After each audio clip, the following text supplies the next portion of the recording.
to your job. All right, all right. I need to toggle one thing, and then we'll move the rabbit. Snora, your black dot of an avatar is always going to bug me. My what? Oh, yeah. I've just been too lazy to change it back since All the I whole incident. all I heard was too lazy. Yeah, pretty much. Haven't found anything that screams me yet. There we are, and push to mute, and so there we go. There we whatever. We're good. So that's that, and all right. Yeah, we're here. We're live. Our board is live. Killing that, and Oh yeah, I have no image. Just on the stream. hmm? No, Yeah, I just loaded up the stream and realized what you were talking about because I just have no image next to me. yeah. You're just black on black, which is a good car, but not you're not Mad Max either. There. Yeah. So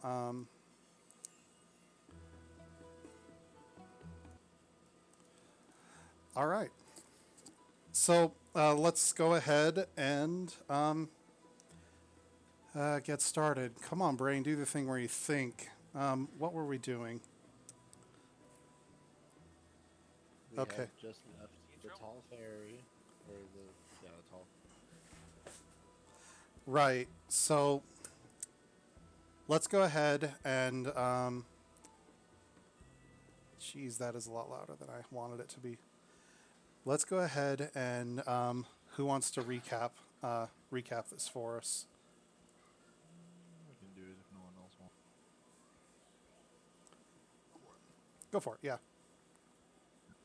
So we had just returned from, or we had just returned to the tall ferry from the Brawlers League where we had won, and we had expected to try and get a good rest after such an encounter.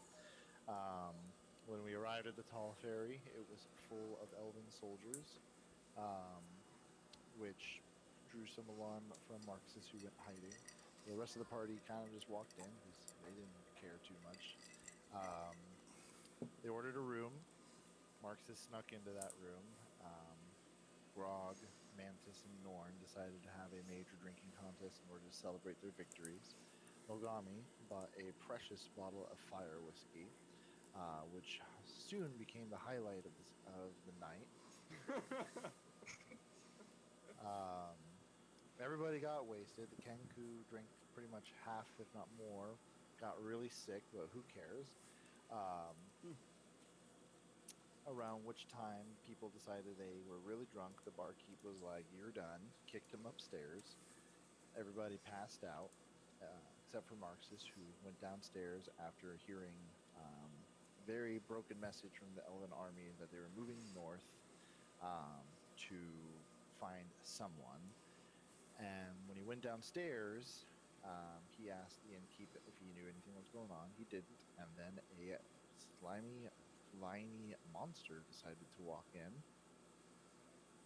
of whom was an orc that the party had fought in the Brawlers League. And he tried to tell them something, but he couldn't before becoming a giant mass of vines on the floor. Marxus told the innkeeper to get everyone down, and they did. And Mantis, in his great wisdom, threw a glass at it and pissed it off, and it aggroed. But Norn pretty much just reached his hand out gently, touched it, and the thing just withered away from the.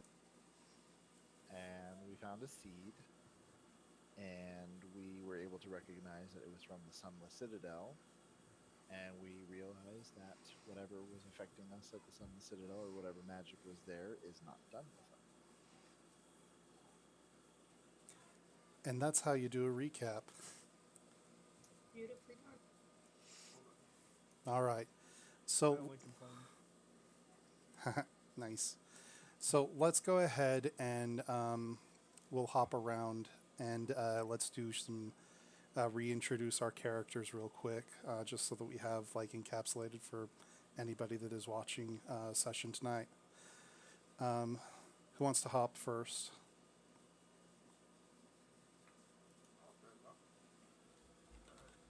name is Macho Mantis Randy Mantis. I'm Goliath Fire from the north. Now I wander with this party looking for acclaim and foes worthy of my prowess that I might grow my legend, my renown, and also my wallet. I love Mantis. Yeah, Mantis is not actually a mantis. He is a huge, Giant fighter. Very green though. yeah. All right. Well, I'm Snorer, the group pest, apparently. I'm pretty much with the group because I think that they'll be able to help me find who murdered my parent. And I don't really trust anybody. And that's me. All right. So show artwork. Show everybody that is our Snorer. All right. Who else? Who's next? I am Ogami. I'm a halfling bard. Me and Norn was the original people who started out on this adventure. We then picked up more and more people as we've been going on. Some of them really handy, some of them not so much. Not naming names.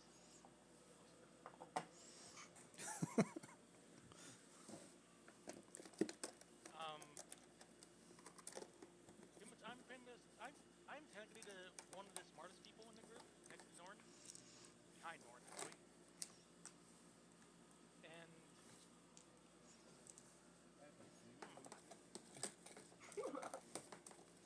yeah, but you're wise. Oh, yeah. And yeah, pretty much I'm the one who's face palming the most. That's pretty much me. That's pretty much Mogami. I'm Norn. I'm a dwarf cook. What started us out on this journey has to do with a book that I feared falling into the wrong hands.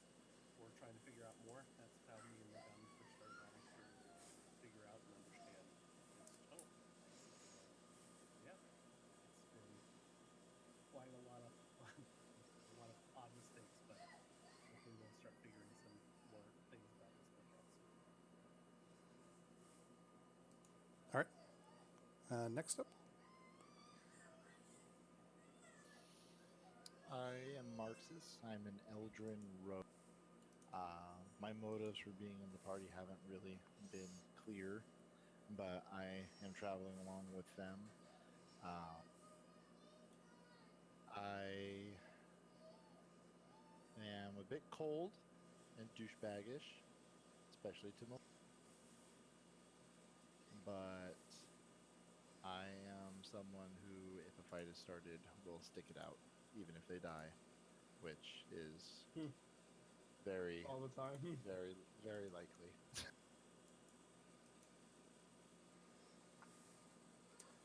All right. So that is everybody except DeWitt and Grog, and Grog is not quite with us yet.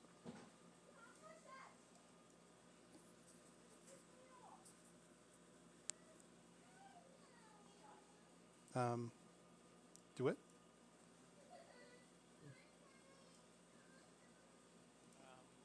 Marxus, is she around or?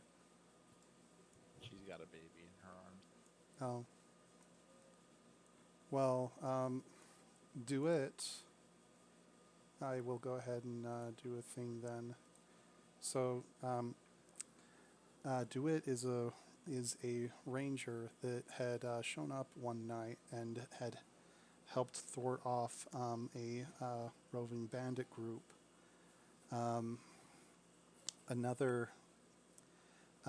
She has an interesting personality, but I really think that I don't want to try to explain to it. So you'll see as she pops back up. But she had been separated from the party for a little while when they had been participating in the tournament. And then, yeah, and then Grog, wherever Grog is. Grog is, let's show him. Grog is a half-orc barbarian. Grog is a simple man. He likes ale, money, and peace. Not necessarily in that order. He does like he does like saying hello, and usually that involves a fist fight, and he does that quite a bit. He is a pirate.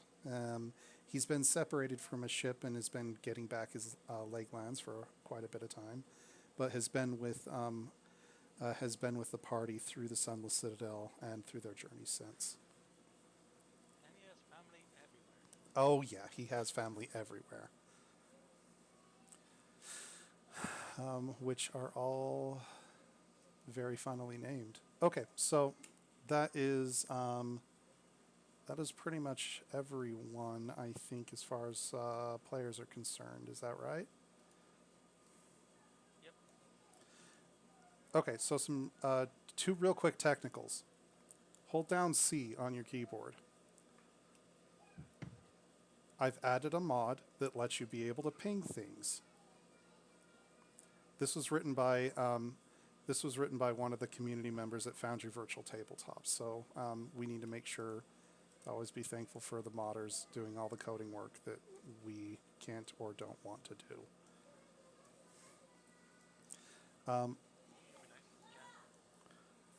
And also, I can be able to, if I needed to get your attention, like over here, for example, I can actually force your view over to a certain location.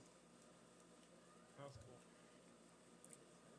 So that should help us kind of keep our eyes on where we're actually wanting to look at and what's actually going on. Now, what's the next thing? Oh, left-hand side, you should have access to a journals layer. There are going to be some journals for places that I will have loaded up for places that we've been and places that we may end up going. So on the map we'll have journals, and in other spaces I'll try to be keeping these things in journals a little bit more often. So yeah, any other questions, technicals, or anything else like that? Why is the sky blue? Yeah. Anything in regards to the game? No. Okay. So then, if I remember right, we'll begin where we left off. Oh great, I don't feel so good. I'm here, sorry, baby. Oh, no worries. Do you want to give us a quick introduction to DeWitt?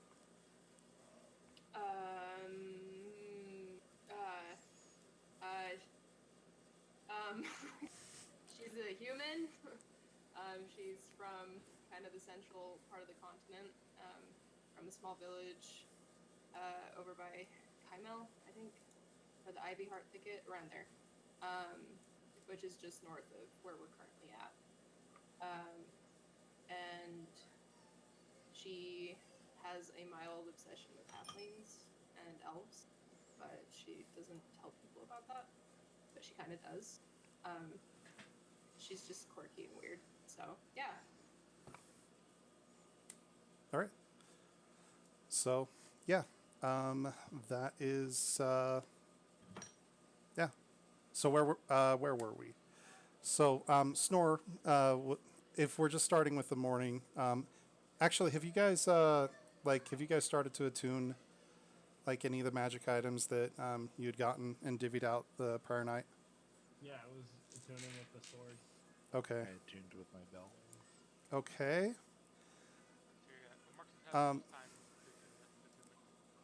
Okay. Marxus, roll me a d20 real quick.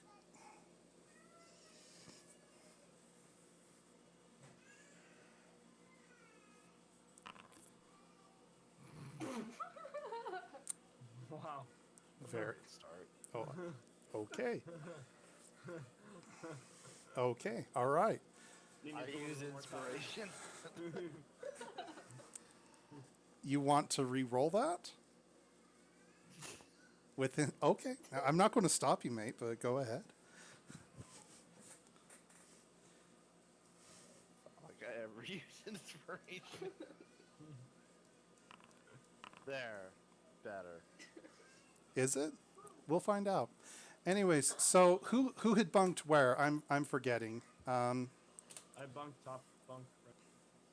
Right, and Mantis was bottom. So because Mantis being the tall, the very tall, tallish individual that he is, his legs basically were sticking full length out over the end piece there. And he didn't feel safe underneath Grog. Mm-hmm. There's a lot of sag underneath that bunk. Right, and yeah, Grog, it being this big old burly half orc dude, he just like crawled in the top of the bunk and it just sunk down.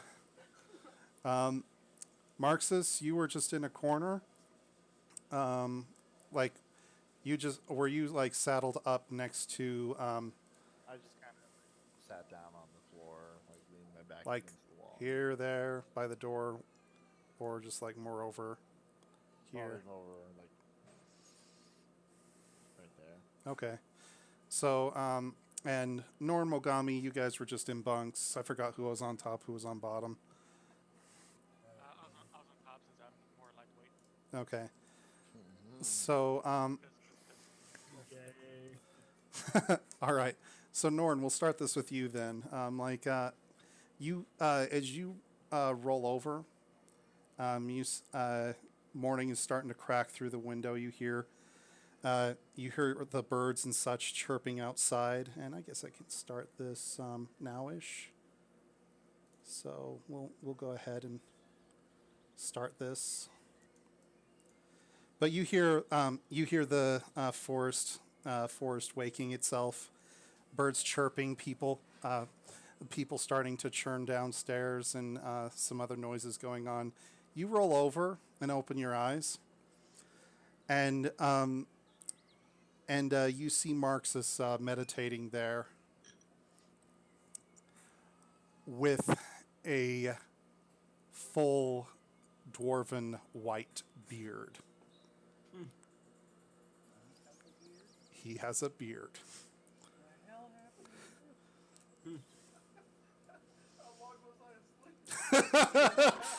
I don't know, Rip Van Winkle. Guys, you finally woke up. No, Mark is like probably like sense no one's looking at him, kind of like because the trance like he doesn't like lose consciousness. He kind of just glances over. He's like, say nothing. You touch me, and I will end your life. Oh, can I wake up? Can I roll to wake up? You all of you kind of wake up gradually, not in necessarily any order, but like within a few minutes, you all have kind of just popped to, and things are like lights coming in, and the stuff is where we want. Stuff is starting to roll in the morning. I immediately roll over to the side of the bed and just vomit violently off the side. Out the window, or No, just onto the floor. all right. Just right here. There's a 6 spot. There's a 6 spot covering all of that space. Then, I'm sorry, I don't have a vomit token. How's your Snore? How's your head? Exploding. Yeah, that figures. But that is what you get for drinking more than half of the bottle of fire whiskey. I'm still hugging it though. It's my bottle. Okay. So tenderly and lovingly, you vomit on the floor, and you hold the bottle as you're kind of just swaying left and right, trying to get your feet under you. Just real quick, make me a dex save. What Mantis, Grog? What are you guys doing? I see the vomit. I roll deeper into the bunk. All right. So Snore. Farther away. So Mantis like just tucks into the bunk as far as he can. Snore, you like step in. You're sick, and you go whoop, and then you whoop whoop whoop. Your feet just like slip back and forth, but you catch yourself. And I never left the bed. I just vomited over the side of the bed. oh, sick. All right. My bad then. My bad. But when you get out of the bed, that is there you go. Great. Mm-hmm. Grog, what's up? Grog.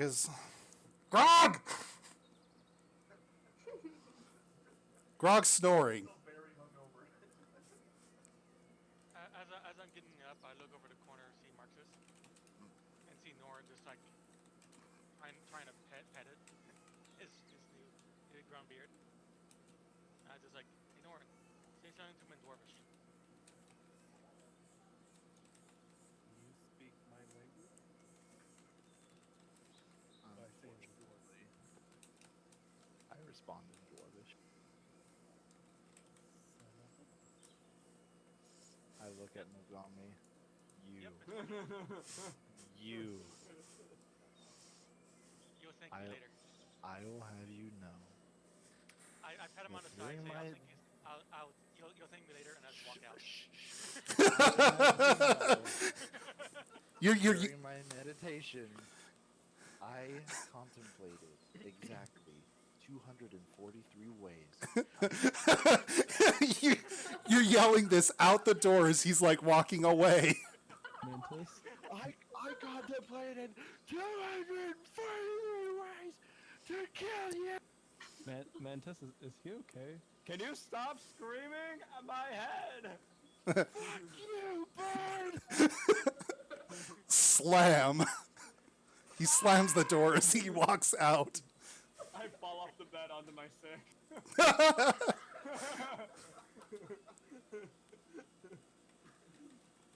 Why does having a beard make you know my language? Are you asking him or asking me? I'm asking Marky. I'm like shadowing Mogami with like a deathly glare. Oh, I would know because I'm the one who identified the item. Yeah, and that's why he's pissed, because he knows she knows. Are the three of you guys headed downstairs? Yeah, let's see the, All see right. what Miles has to say after seeing clean-shaven Marxist, a fucking old man. All right, you guys are on the other now, so you should be good to. We'll just remove your tokens from here, and Mantis, you're making your way down as well, right? Yes. And Snore is still lying in his sick for some reason. Oh no, yeah, sorry.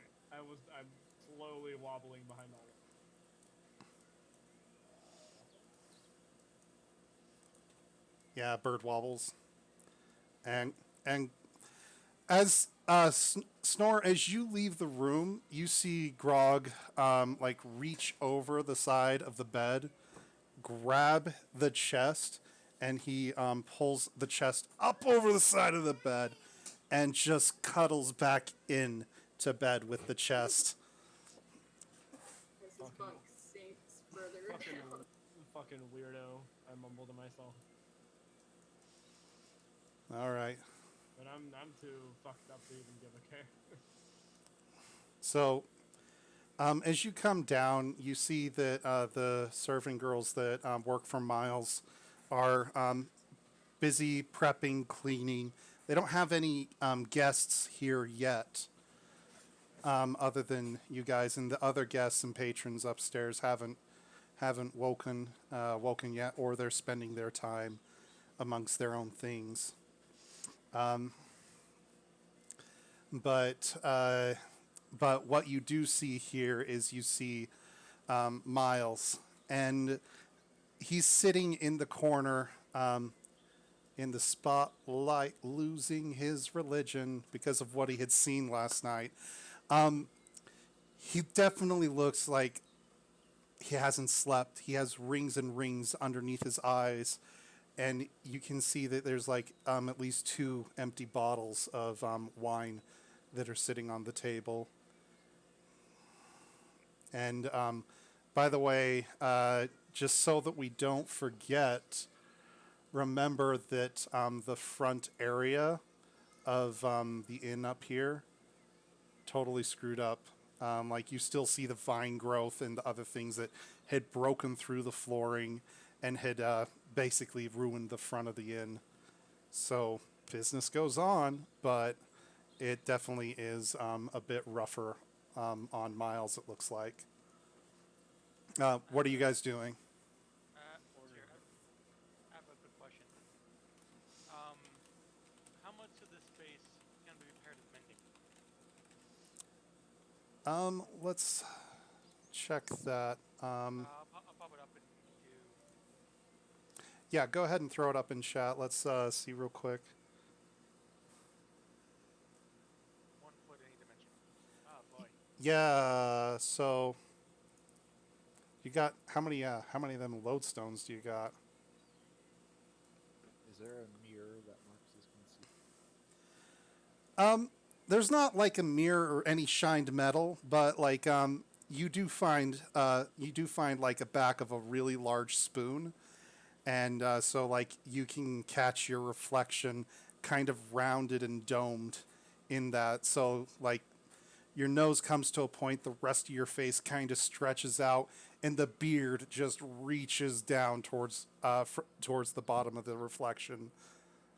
Yeah, and Mogami, you probably could mend like the door or some of the walls with that, but there's definitely going to be need of like a carpenter and a masonry and some mason work here.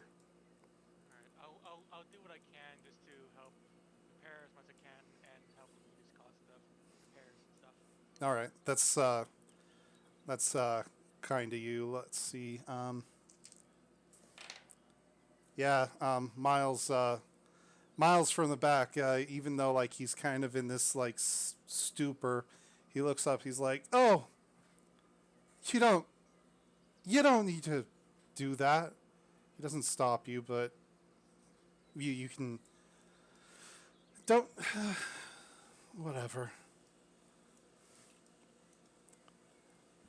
I'm gonna pull out a dagger and start cutting off my. I'm gonna lean over to Norn and be like, did he always have that beard? What happened to him? What happened to him last night, guys? I'm gonna come over here and help Marcus, trim his beard. Right. Mantis, what's going on? I have no idea.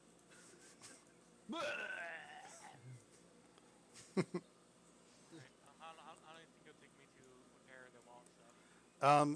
If you are working on that, like you could be casting for like let's say you're casting for about a period of 5 minutes.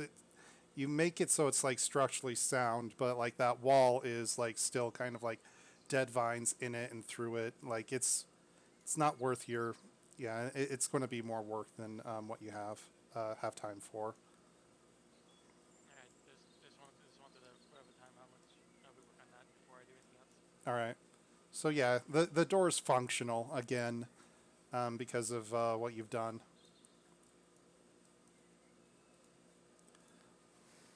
All right. So Mogami is at the front doing that. What? No. So yeah, there is our Mogami, and the rest of everybody is. What are you doing? Drinking water. I am grudgingly letting Norn shave me while still staring daggers at me. I'm watching it all go down, but I'm just drinking hordes and hordes of water. Does the ship sail on? I'm ordering food, and then when I see what Mogami's doing, I turn around and I say, I don't know why you're fixing that door. Didn't do us much good last night. So I just pick at his food while he's turned around. the food's not there yet. So yeah, she takes your order, Mantis. Norn, you're what are you shaving Marxus with? My dagger. All right. Trying to order food. She.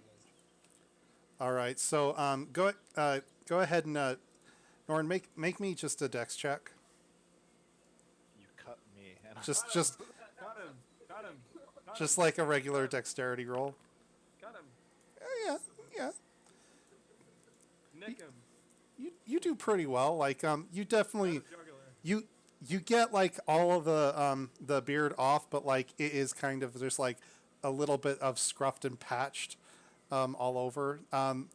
His Marxus's skin is surprisingly smooth, but even then, like you're just like trying to be careful not to actually nick into him. And also, are you ordering food same time you're shaving? yeah, he's So- just holding the beard. Yeah, let me get some bacon. Bacon, eggs, make some waffles, something hard. Oh yeah, absolutely. I'll get that for you. That'll be 2 silver. And same for you, gentlemen over there. Yes, ma'am. I didn't order anything. Yeah, you just took the picture and the water. Sorry, hold on real quick. I'm needed. I'll be right back in just a moment. Go ahead and role play the situation, but I'll be back in just a second. All right, I'm just gonna go ahead and assume my focus is on the mending process. I'm gonna look over at Norn and Marxus and be like, "Why'd you shave it all off? Why not go for like a Fu Manchu or like a Van Dyke? Something fun." Ooh, Fu Manchu would look good on you. Mantis. Do I look like a fucking dwarf? I mean, with that beard, you looked like a pretty good No. time. Do I look like a fucking dwarf to you? Point Do you want like the truth? points to my ears. Do you want Points the to my truth? Shh, quiet bird. I'm not talking to you. Look at my ears. Look at my height difference. Am I a dwarf? Might be a good disguise for you. I think he looks like a dwarf mantis. You fucking bird. I look over at Mogami. You little shit. I'm sorry, You what's going knew. on? I And you stopped said mending for a moment. Like, what's up? you said nothing. And you knew. I'm And sorry. you We're going knew. to the Gorn. Did you not want to? Did you not want to be recognized? It would have been one thing if you were just like, oh hey, by the way, there might be like this slim Casting chance. mending. He's bitching again, Mantis. Say that again. Mantis, he's bitching again. My head can't take this. Go do something about it. I just, I really don't want to do something about it right now. Like I'm just casting. I just go back to casting mending. He's like if you want to know more about what the belt does, just come talk to me later. Oh, we will have words like Yes, and I'm sure they'll be short. fucking halfling. That's a short Mogami, joke. How quickly does the beard grow back? He has a chance to grow one every night. Oh, that's awesome. I love that. And if he already has one, it just grows. If he already has one, when he goes to sleep, he has a chance for it to grow and thicker.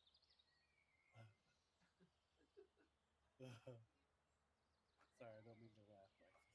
No, he totally means to laugh. He's laughing at you. Yeah, he is. We all are. Ah, What? You're here. Yay.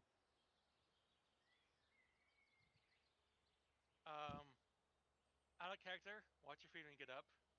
In character, hey, we're going to eat. See you later. Mogami, I owe you some gold for doing this to Mark. What did wait? Is that in character? Yes.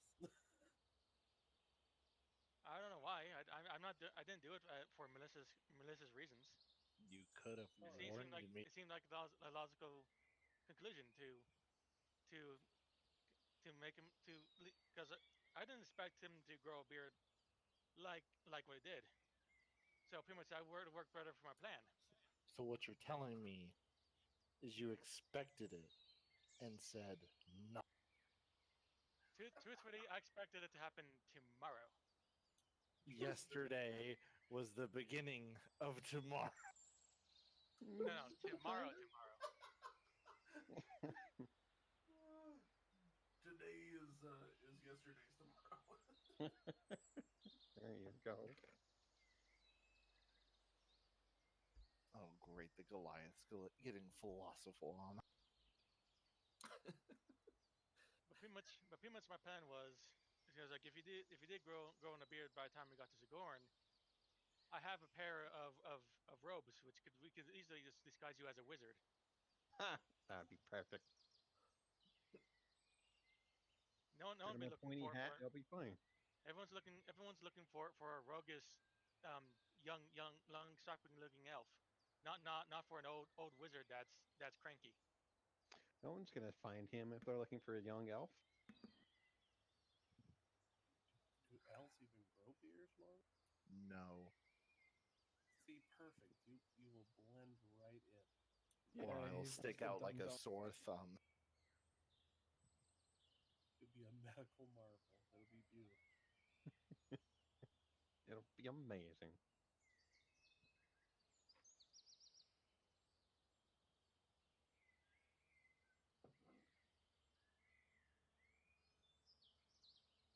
So what's going on over here? Of course, nobody Oh, will hi, think Jinx. you're an elf. I think I'm just eating my breakfast. Yeah, just I don't know. We're kind of in the middle of we're waiting for the DM to come back, so like not much to progress on other than just random banter. Pretty much.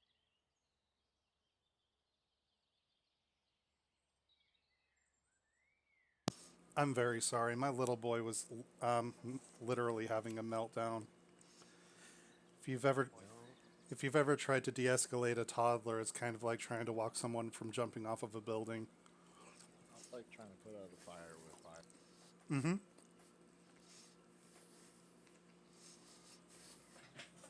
So get results, not what you Pretty want. good. I would just blast in the Hellhound. What about a hellhound? Nothing. Okay, cool. nice.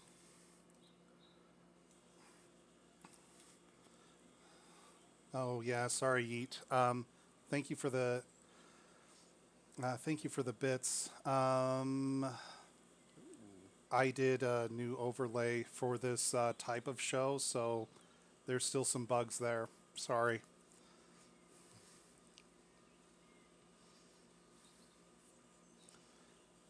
But yeah, all right. So back. Miss. welcome back. Yeah, hopefully I didn't miss anything. And is there anything that you wanted to do in regards to the morning situation here and everything, or just eat breakfast, get ready, and head east? Sounds good to me. Marxist might go over and check on. Okay. And I'm going to inquire about talking with the chef this for Why does it overtime. keep doing this? What's it doing? My client keeps Hmm? like setting me into this wall mode where it's like you can't create walls. I'm not trying to create walls. That is curious. I'm not sure why it would be doing that. Actually, speaking of bugs, for some reason I'm unable to move the map around. Right click and drag. No? Oh, yeah, no, you got it. Never mind. Yeah. Oh, thank you. I mean, like the same way you move the map around in StarCraft. I never played. Wait, any RTS. There's no other RTS. I thought there was only one. Knew it. Oh, all right.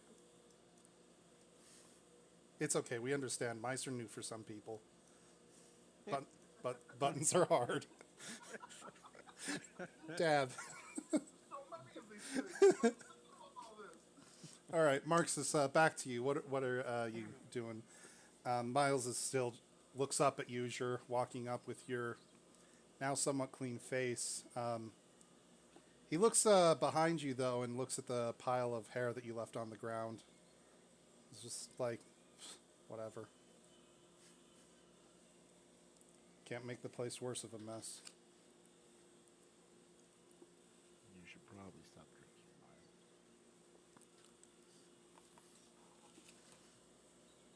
I will. I will. Now, He slams the bottle on the table. You gotta let a man mourn. your building is still standing. As much as the damage is done, you could have won.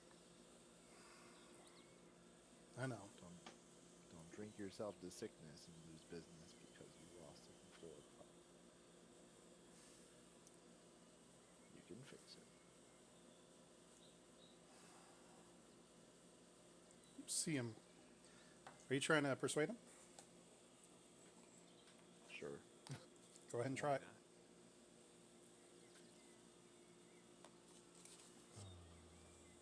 Persuasion.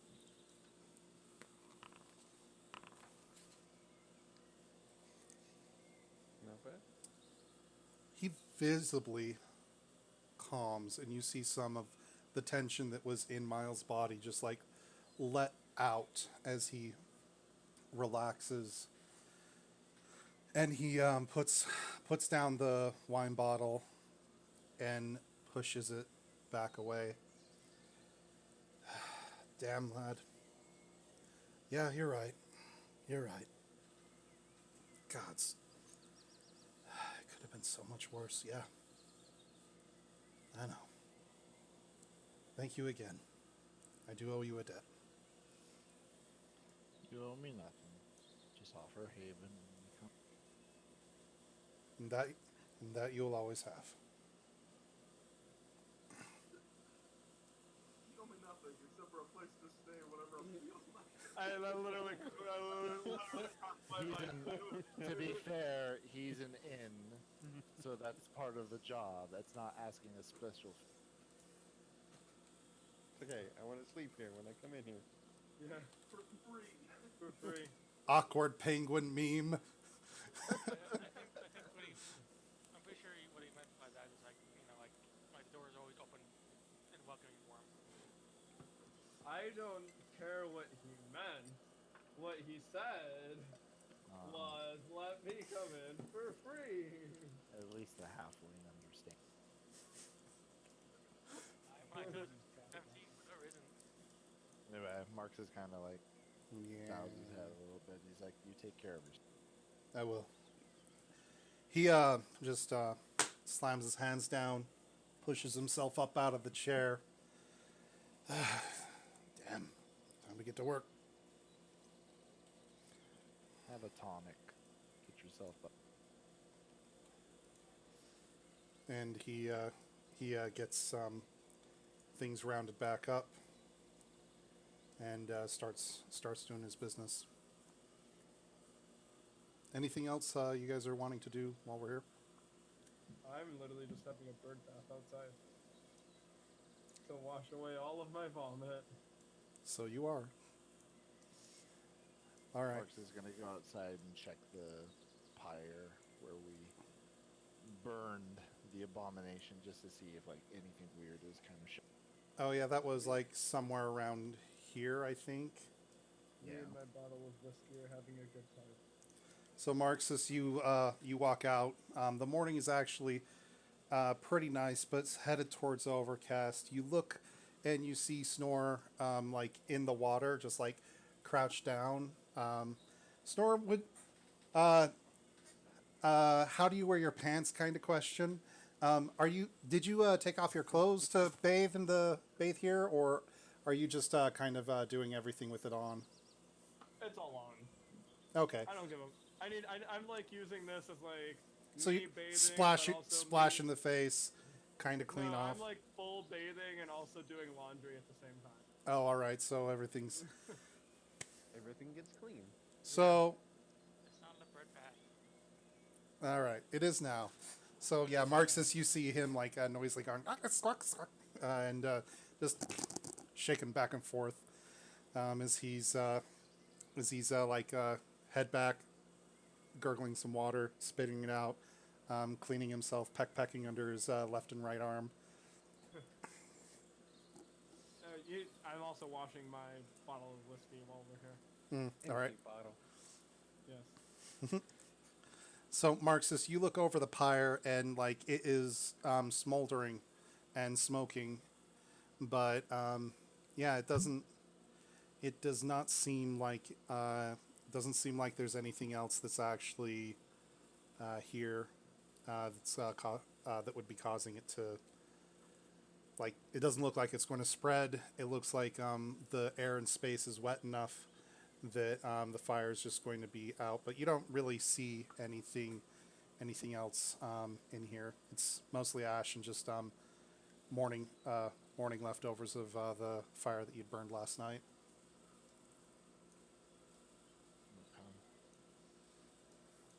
Norn, what are you doing at the moment? All right. It has. So Mantis and everybody that had ordered food, like it's came.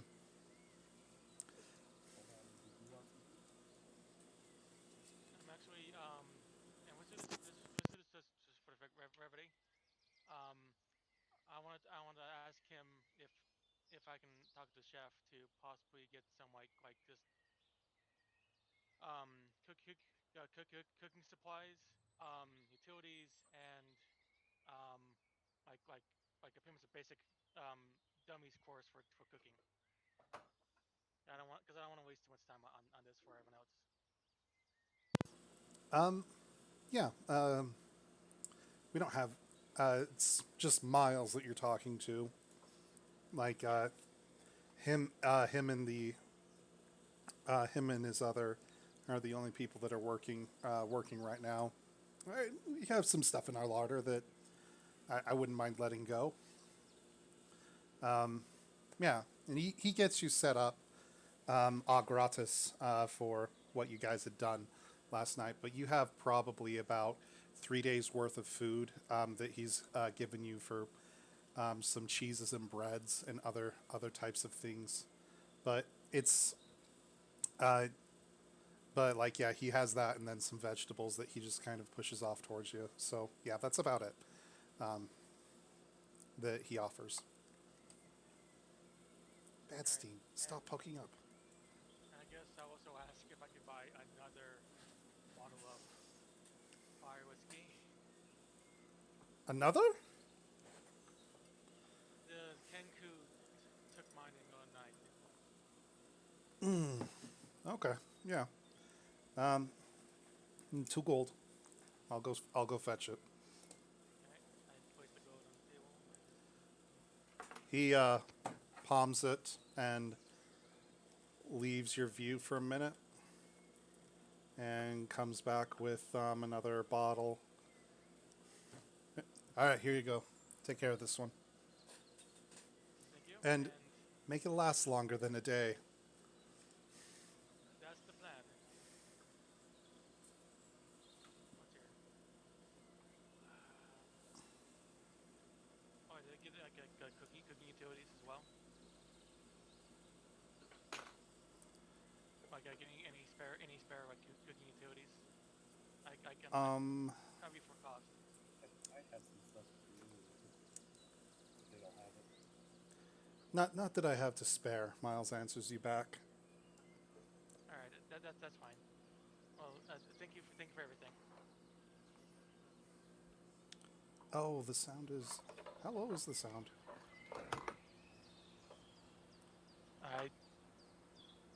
I can hear it. It's fine. I don't know. Okay, I'm just looking at the stream. Somebody had Oh. said a little bit ago that the audio is super low, so Hear you pretty good, but we can't hear the other people very well on the stream. Yeah, it's about normal. all right. Let me here. Over 9,000. That's the culprit. Please don't yell at me, guys. How do we sound now? Oh, very loud. Probably better for the comfort of my ears that I keep it a little bit lower. Try now. How do we sound downstream? All right. Hello. All right. Hey, hey. We got an it's better from the chat. All right, and I'm seeing it peak towards yellow, so we should be good. All right, Norn, you're walking out. Anybody else doing anything else here? After finishing my breakfast, I'll follow him out. Miles says to you, "Congratulations again on your winnings." Thank you, my good man. I'm sure I will stop here and spend more money again. You guys are always welcome. I think you need the door open to get out. It was open. There we go. Here, I'll help you. There we go. Appreciate it. But buttons are hard. Did somebody wake up Grog? Who? 1 second. I cast message. Or no, I pulled my copper wire, put it to my lips, and I cast message. Yeah. Mantis, could you go cast message IRL and just be like, "Hey, we." I'm still here. Oh, you're You here? know. Yeah. Yeah. I never knew you were. Okay, all right. I'm half a ninja. You should know this by now. Mm-hmm. So, Grog, since I haven't done anything for you, you wake up in your bed upstairs, and nobody else is there. You still have your chest, though. Yay! There is some I vomit. open it. There is to make some sure that- vomit on the floor. Yeah. Atro, I will get the sound right Did- sometime. It's your Sometime. vomit. Doesn't Joe, sound like I mine. can't hear anyone like at all on the stream. Uh-oh. Oh, now I can. Now Joe DM is way too quiet. Yeah, it's two separate inputs. Like, I got you guys coming through like desktop audio, and then I'm coming through my headset as a microphone input for the stream. So, yeah. Well, first thing, we smell the vomit to make sure it's not ours. It's not. And then second, we check to make sure that the chest still has all my gold in it. You crack it open. It's full of gold. Yes. All 10,000. Well, spent some of it, so it probably a little less. All right. So, What? But- yeah. Are you doing anything else upstairs? Well, not upstairs. I'm going to gather up my chest and then grab all my things. Carefully avoid all the vomit and stuff. And then We'll go ahead and drop you right here. come back downstairs. Nope.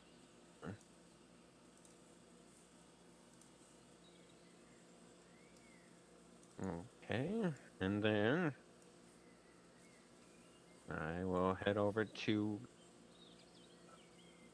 if it'll let me move.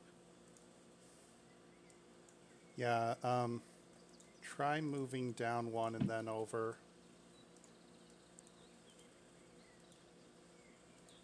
Now it's giving me ambient sound configuration when I try and click on something. Why, it should not be doing that. Yeah, whenever I click on something, it says ambient sound configuration, and then won't let me actually. There is, yeah, okay. I'll have to talk to Atro about that because there's no reason why it should be, doing that. I'm wondering if. Oh, I had to select. Wait, I went. wait. I think I know. This is not a Atro problem. This is a module problem. There we are. Layer hotkeys. Anyway, Moril, looking at you. All right, we're Anyways. gonna refresh the application and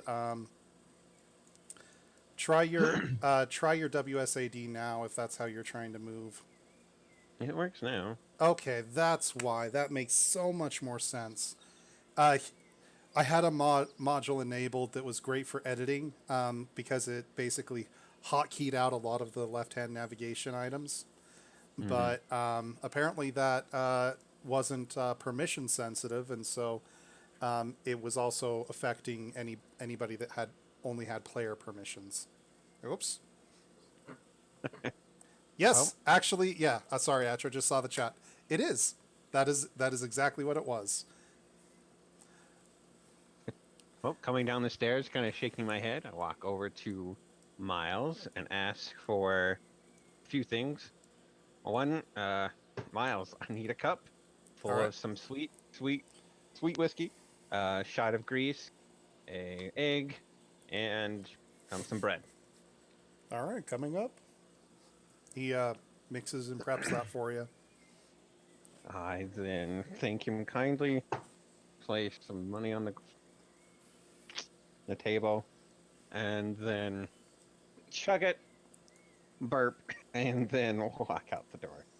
All right. So you guys see like Grog just groggily come out the door. Oh god, that was a bad pun.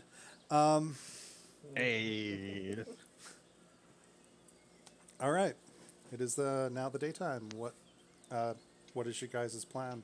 Still head east? Heading towards Singor. And that would end up Get out of being here. eastwards. So boop, boop, boop. So let's go ahead and swap over to our world map. So the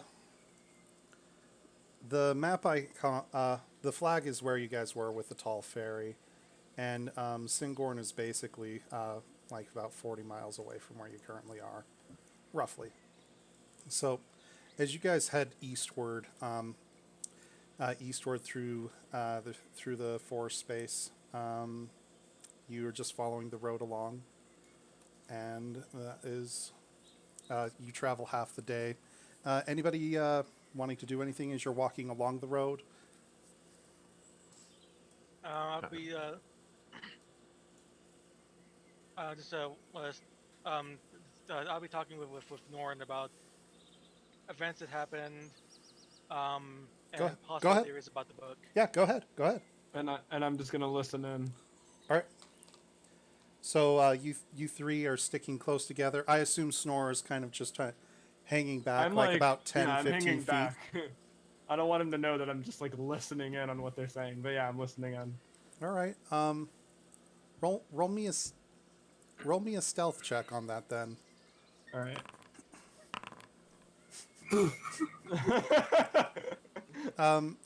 Oh gosh. I might as well be invisible. You are their shadows. yeah, you are very quiet, like very quiet. Norn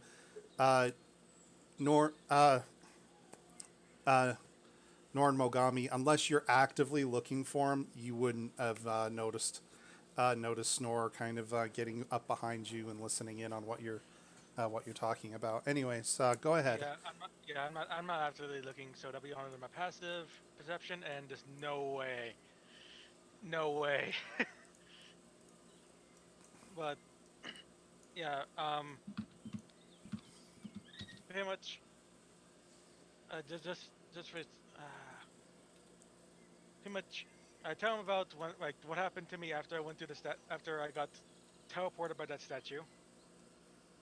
What I seen, what I heard, the quote nice elfin lady unquote.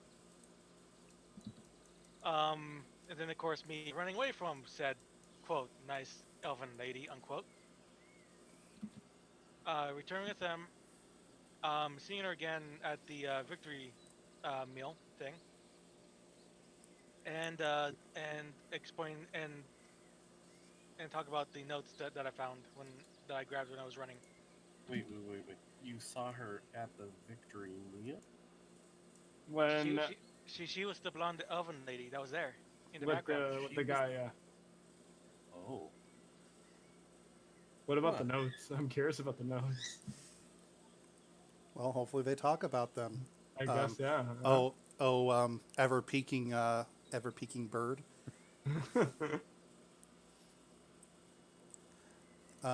Yeah. And then pretty much as like as mentioned that pretty much like they was like before the elven lady when I was in the room was walking towards me and found me. Uh, she said the thing that we read from the book. Oh, crap. Notes. Always watching, always standing, always a guardian, never ending. And and when she, you can move that, Robo. No. Liar. The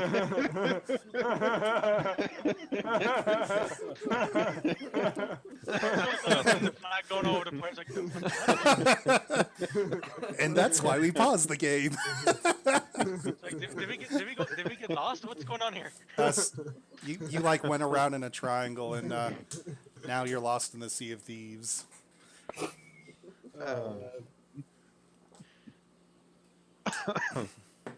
Yep. Did you get a chance to talk to her at all when we were at that dinner? I didn't even recognize. Well, I didn't get much of a chance to ask her questions because she either friends me or charm me. I'm not entirely sure. But she was asking me questions specifically about where we came from, mainly the Son of Citadel. Uh-oh.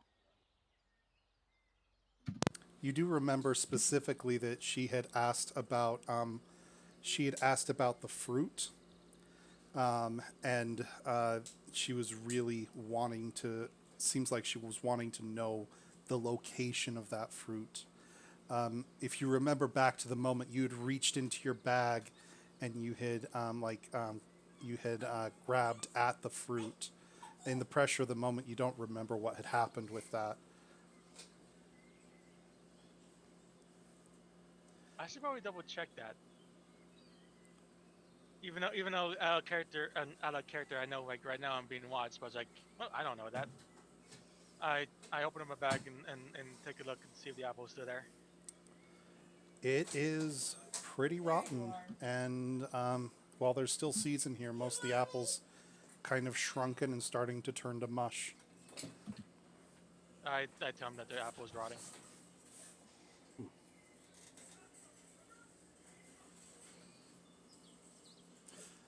All right, Marxus, Mantis, and Grog. You guys are walking where in Congress of this? Probably in front, I would think. Okay, so you're leading the pack, and then Sure, I would follow behind. all right. So, two strong ends at the front and the rear, and then the intellectuals at the front. Where's our brooding loner at? Being a brooding loner. Are you stroking your beard? No, I'm probably just slightly ahead of Mogami, and I'm currently looking at like a little notebook that I've withdrawn, and kind of have a very distant look as I'm looking through the contents of it.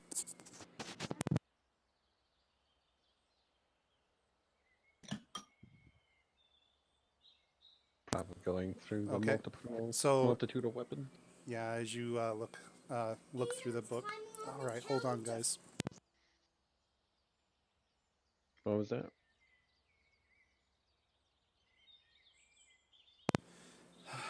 My children are being held tonight.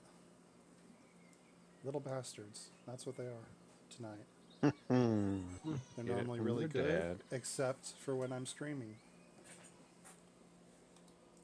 So, yeah. Fun stuff. Yeah. If I'm there to scare the crap into them, to be like, you're gonna do that, and I give them the stare, and I'm like, you don't want to do that. They don't, but they don't listen to their mama. They're little butts. Mm. So, Marxist, you're just holding that book out and just kind of reading through it, or looking through some of the sketchings and stuff that's in there. Yeah, looking through some of the stuff that I've put down in. Okay. If anybody's near, just remember that you can be able to say, I want to see if I can see that in perception, and see if it's anything like that, or anything else.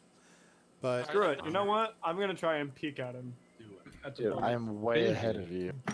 Yeah, I think me and Norn are too Oh, fair. yeah. thinking about each other right now. Oh yeah, about what- Marxist, what- you're far in front ahead. Yeah, I thought he was only like a little bit ahead. Yeah, He's in same as front but- of. If you're trailing them and I'm a little bit ahead of them, unless you have cat eye vision, you're not going to see this tiny little note.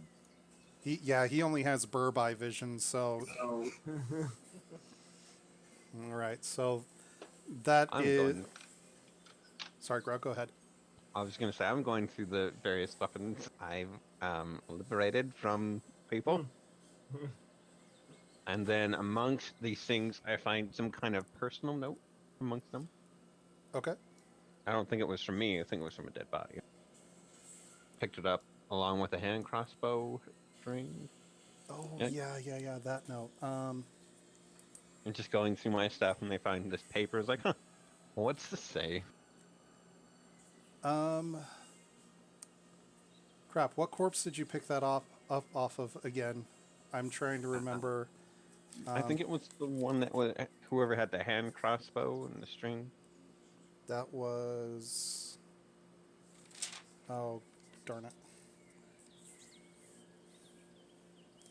That's the best my notes say. Isn't the trowel?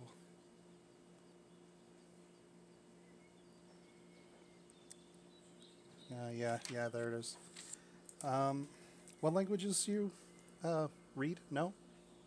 Abyssal, Common, Dwarvish, Orc, and Undercommon. This isn't written in a language that you understand. Yeah. Oh. So it just looks like weird stuff on the page. Yeah, you can kind of get. You can be able to tell that it's definitely a script. It doesn't look like it's cryptic, cryptic or a code of any type. It just looks like a language you don't know. So squiggles on a page. Let's see. Thinking back, I wonder if there's anyone I know that deals with papers and squiggles. Hey, there is. I turn around, walking backwards. I'm like, hey, Mogami or Norin. You were in front of us? Yeah, Oh. What's up? I have paper with words on it. I think I can't read it. I kind of just walk up to you and like, here, what's this say? I put it in front of Norin's face because he's not as short. I don't have to bend over so far. I take it from him and hold it down with Mogami to look at it. Okay. I I'm only know peeking over. Goblin, Elvish, and Dwarf. And Okay. Goblin. Common, halfling, orc, and celestial. All right, Casey. It looks like scribbles. Norn. Well, I don't have it done up in a journal, so you see this. Now, where'd you get this note from? I looted it from a dead body from the arena. I think it was the one with the crossbow. So I start reading it. I do an audible sigh. It's like, well, if it's important to you, I can try to read this. I'm just there in the background imitating the sound of the crowd going wild. Okay, so it says South by Southwest, eggs, chicken, celery, root, and roots 2 days. Then That's all that's on the note. Are you saying this is is someone's Goblin. shopping list? Is that what you're saying? well, maybe if they have South by Southwest in this universe. Mark just gives it a little scoff. Such a prize. Such a prize. What's Mindarin? Is that what you said?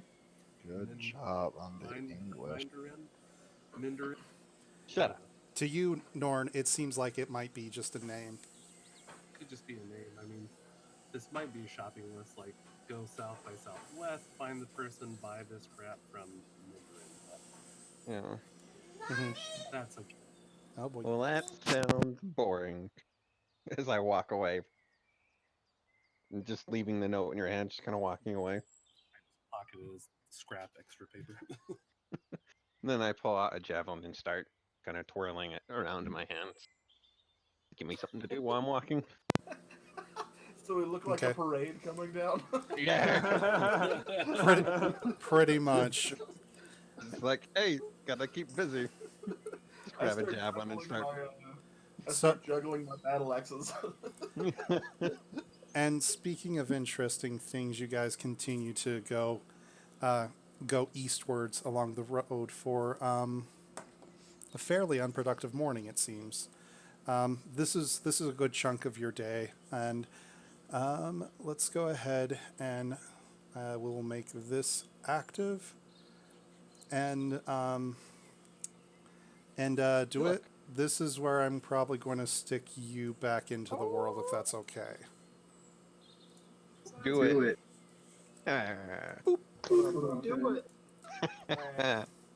I regret nothing. Shh. Shush you. Do it. Very big man there. Are you happy now, Atro? Is that what you're looking for? Yeah, that's exactly. Whoa. It's what the crowd wants. Crowd wants what the crowd wants. Oh, geez. No, I did not intend him to be that small. You made him a midget. I need this slider to like do things while I'm actually touching it, so that I can know. What she said. I need this slider. From very big man to very small cat. Meow. I mean, that's what happens when he finishes, right? Oh, Well, Okay, well, oof, oof. Wow. That sound effect from like I don't know if it's Troy or whatever, but of the Oh God. Oh man. All right. So DeWitt, you had just to recap, as things had ended with the tournament, you had collected your winnings from the bet and had missed. Like, the funny thing is that like the main portion of the party had left after, and then she had walked out from a different direction, and you guys had just crossed paths but missed each other. And she ended up just meeting up with this caravan individual. And his name is Breck Ciali. Brexit? No, Breck Ciali. Nothing to do with Brexit here. Get out. But yeah, this individual had said, "Yeah, I'm traveling eastwards towards Singor, and you're welcome to join us. I just have some wares that I need to be able to get over there before we head northwards again to Crackhammer."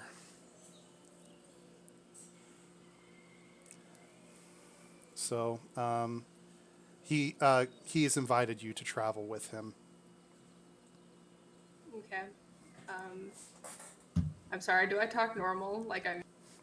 You can. you can talk however you want. You want to use a voice? Use a voice. You want to talk like yourself? Talk like yourself. pretty fun to use a voice. Coming from the man with the muscle. Is this Raggedy, no raggedy.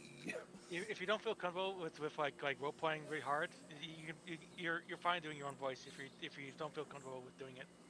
Yeah, don't worry about it too much. It's totally fine. All right. Well, yes, Breck, I will go with. For I am trying to find my companions, and I think it would be better if I traveled with someone and not alone. All right. Well, you're welcome to travel with us. It's just me and my nephews here. He points at both of them like, this is Jorston. This is Sven because I don't have any better names. Said the DM from somewhere. Is Did you guys Sven hear Finn? that? Was that a voice in the sky? Shh. Shh. How much Don't pull. last night? God damn it! Don't pull back the curtain. You won't like what you see. I come from another realm of existence. Little did you know, this entire thing is just an elaborate plot for the Lego Movie 3. I knew it.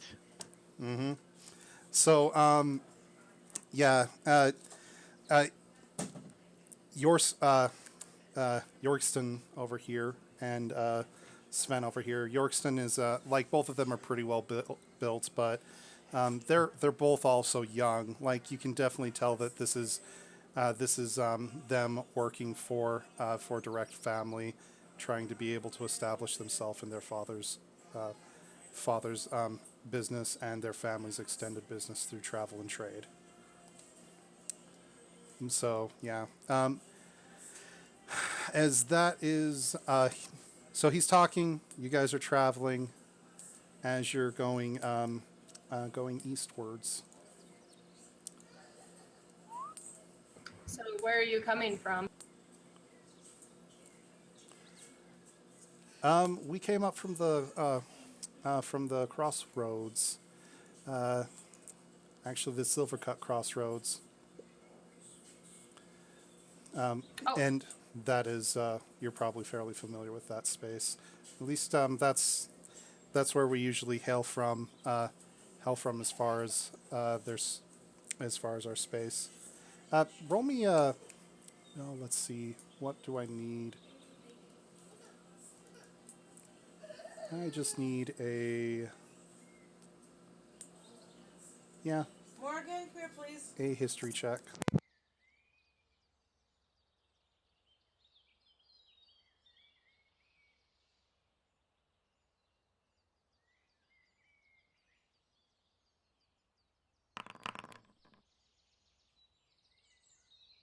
That work. Yep, That did it's work. in there.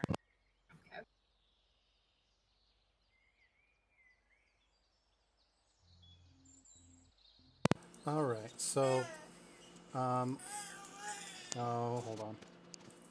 With that, you actually know the Ciali's name.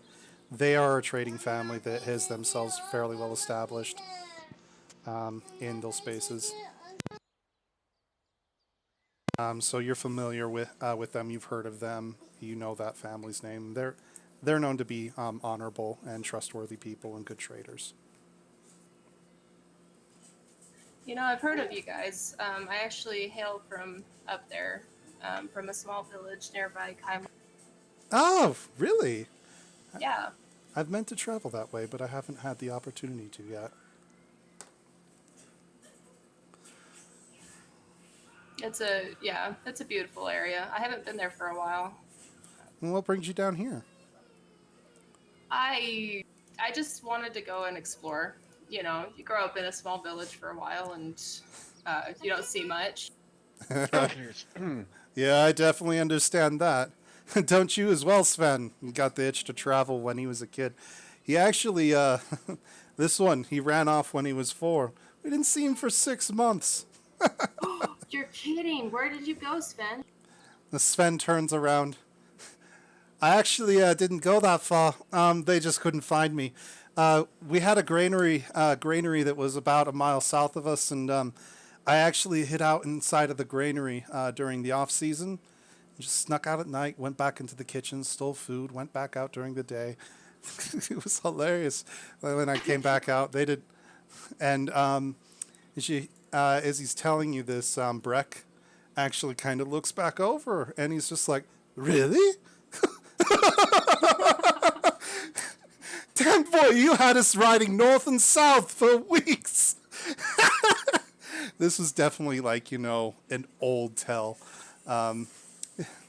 Yeah, Sven, he was only a young child. That's been nearly a decade ago now. Wow. That's pretty incredible that you were only that old and you're clever enough to hide from everyone and sneak in and out of Yeah, and I do it again. You'd be surprised how well sneaking about actually does for you when you need it. Absolutely. I do a fair amount of sneaking myself. All right, and so as you guys are going forwards along the way, I need you guys to be able to roll. I need you to roll me a perception check. By we, you mean... I mean the people that are currently on the map. By the way, you guys don't have any problem seeing this. Nope. Yep. No, We can see it. Good. That is what I want for this scene. Am I rolling perception or are they rolling perception? You're rolling You are. perception, and I am rolling for them. All right. Good luck. And for the horse. Hello, critical. Nicely done. Wow. Wow. I see all.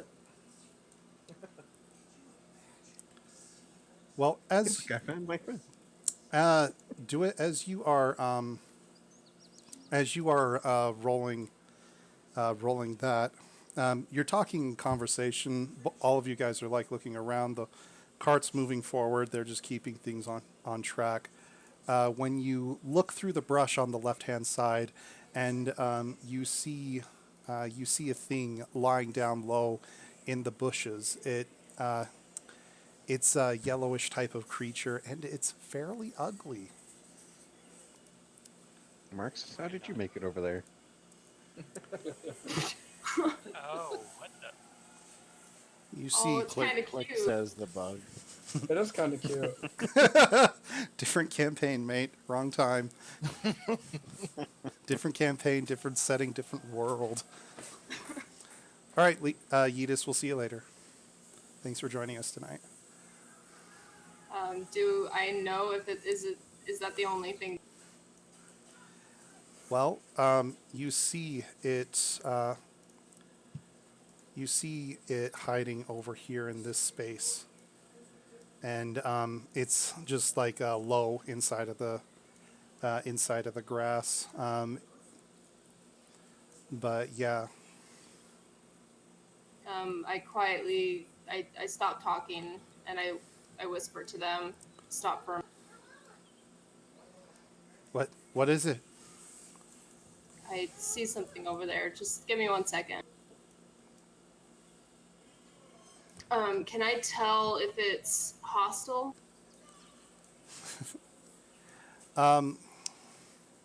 Give me a nature check. She's a nice murder hobo.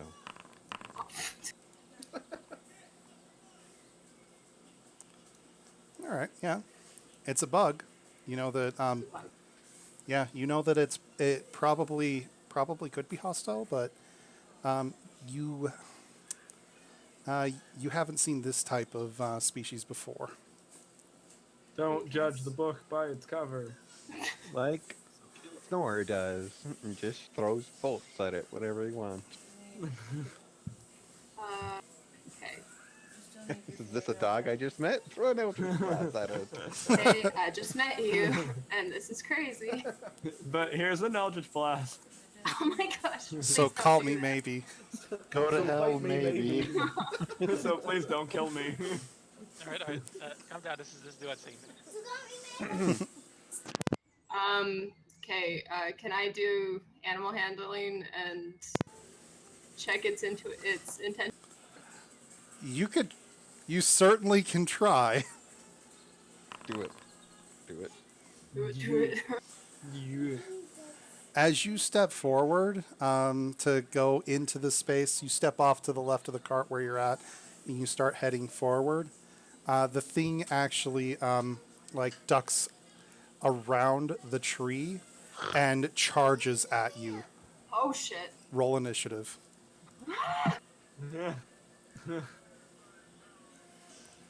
It's about to go down.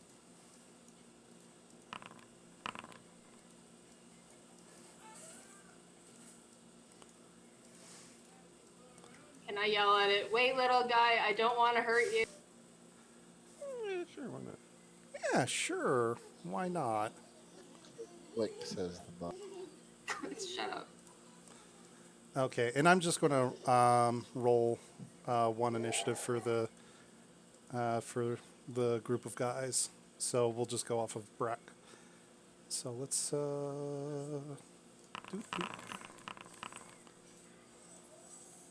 Holy shit. I yell at the group. Try not to kill it if it comes after you. Now give me just a sec. Let's hop to this other bit and Oh, snap. all right. So let's pop this out. Not that. Not that. We need the fist. All right. So do it. Do it.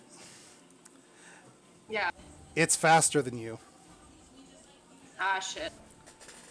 This yellow bug, standing about between 2 and 3 feet tall, slinks out from the left side of the tree and just skitters up towards you.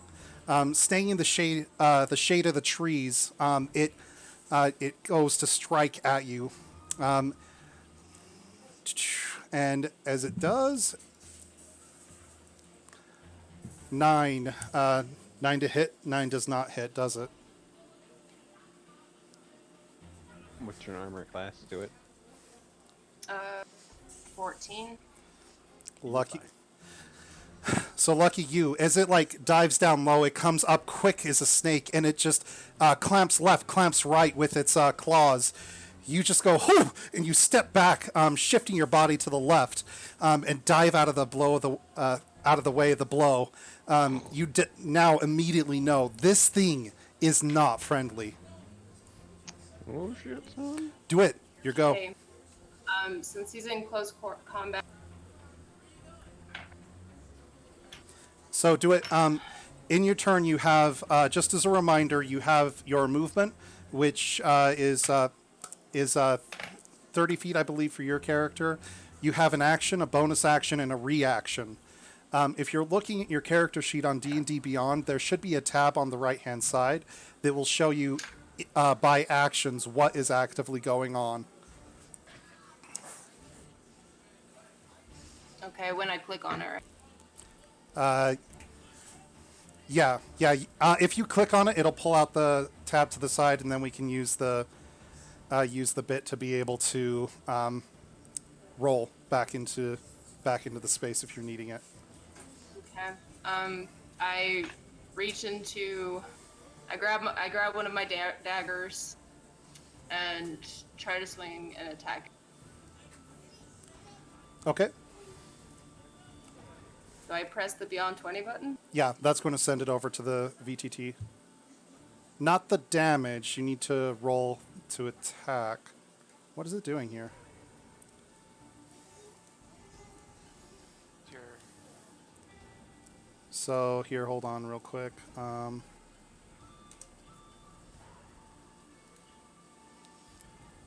Let's take a look at your sheet. So you're trying to attack it with your dagger? Yeah.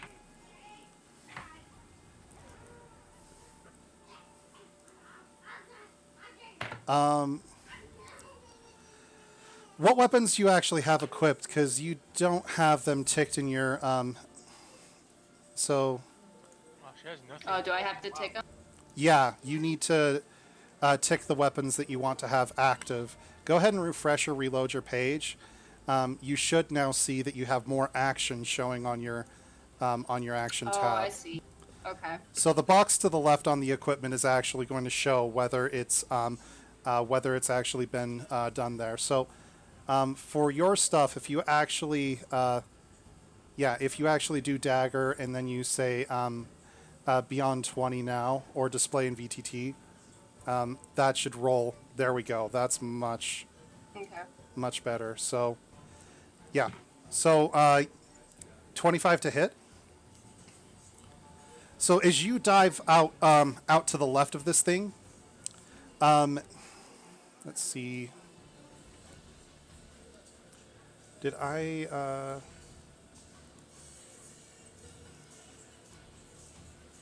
I'm trying to swing to injure it and not to kill it.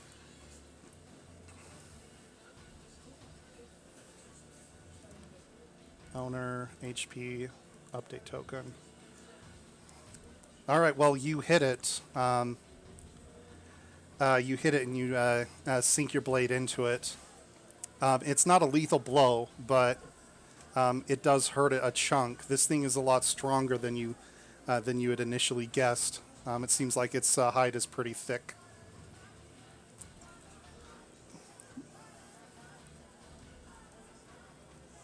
Am I able to do another action? You have a standard action, which is what you did when you attacked. If you look, you can see bonus actions. Mm-hmm.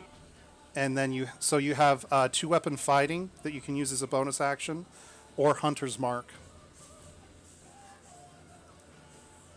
Two-weapon fighting, because you started with an attack action, you could take a second swing with a dagger that you have in your other hand. Okay. If I did a spell, that would take up an action as well, right? Spells have their own stuff. You'll see. You'll usually see the time that on the time column. It'll tell you how long it takes to cast that spell. Hunter's Mark is a spell, but it is a bonus action. Okay. Well, I'll go ahead and attack it again with my dagger. All right.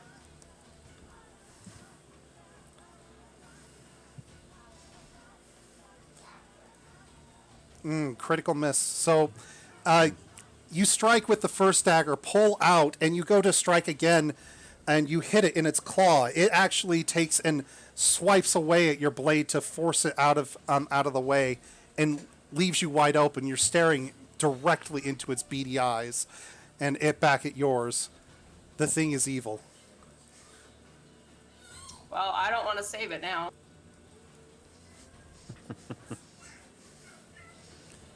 I still have a bonus action. No, That was it. that was your bonus action. Oh, okay. You still have movement, but if you move away, it can react to you moving away. So just be Am aware I of able that. to swing and try to kick it away? If That'll you be an action. if Does you that count as a movement? if you had more actions, yes, you could. But yeah, each round of combat represents about 6 seconds in real time. So just think of it like realistically, could you do all of those things inside of 6 seconds? Right, that makes sense. I just wanted to know if that counted as a move. You could move, but it would just be you walking away from it. Hello there, apple pie. Okay, well, I can move. How far can I move? If I try to move away from it. You can move this up to 30 feet, Mhm. but if you do move it away from it, you will trigger a reaction from the monster. So they can try to attack you when you try to move away, type of thing. Gotcha. Okay, well, I'll stay put and brace myself then. Just kind of. All right. So if you right-click on the fist on the upper right hand of the UI here, that'll pop out the combat tracker, and you can actually hit end to end your turn. Oh, okay. Okay, so you've seen the one bug. You hear other clicking and other things scrubbing around inside of the forest space as more appear. Oh shit. Now, I wish that would also toggle their hide, but yep, there we go. So more appear. So this one here just dives up and forward, just skittering through the low end. And what happens there is he actually comes up to Sven and goes to strike at him. And Sven just barely pulls out his mace in time to be able to, like, both hands block the claws and have the thing pinch around them. He's just like, oh, God! Yeah, and the thing continues to try to get at him. And then that is that guy? No, not end combat, end turn. This other one goes for the horse and tries to claw at the horse and hits. Ooh. The horse rears up in oh crap. 5e horse. And all right, there we are. Okay. So, like, this thing hits the horse heavily. I'm going to go ahead and update this on the fly.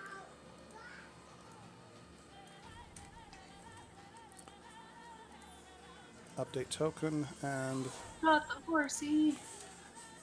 So, yeah, it actually hits the horse really hard and finds a vital spot in it. You hear the horse neigh, and the horse does not keep its cool.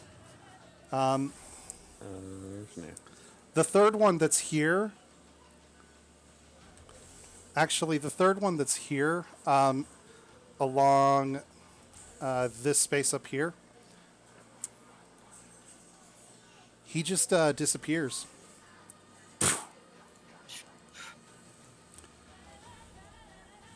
And you see him, you see it actually reappear right behind you, as though it had stepped out of thin air. Am I able to do an opportunity attack on that? I will say yes, in regards to this. Okay, I swing around and attack him with my dagger. All right, so go ahead and roll attack. Wait, was the first dagger thrown away?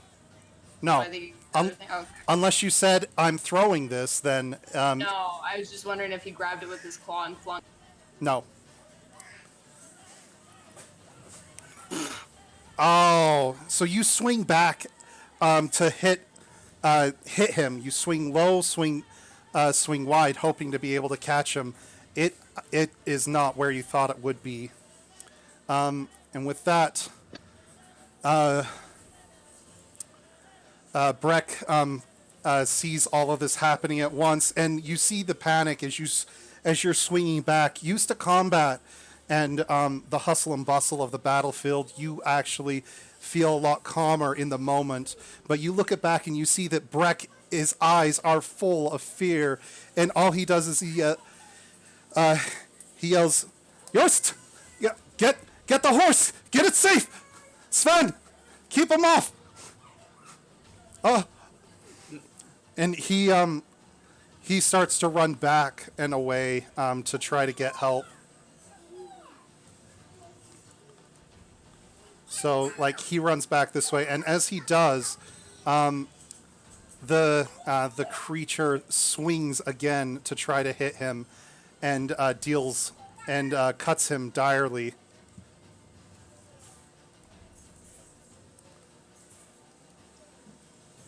Did I give him? Oh, I didn't. And oh, it doesn't. All right, there we go. He's basically just a commoner HP. All right, so there and. Bada boom. So he's starting to bleed heavily, and you see a trail of blood behind him as he's running away. Help! Help! The rest of you roll perception. What? I wasn't thinking. Time to wake up, Grog. I can multitask. Stop being groggy. Are we even here, though? Ma'am.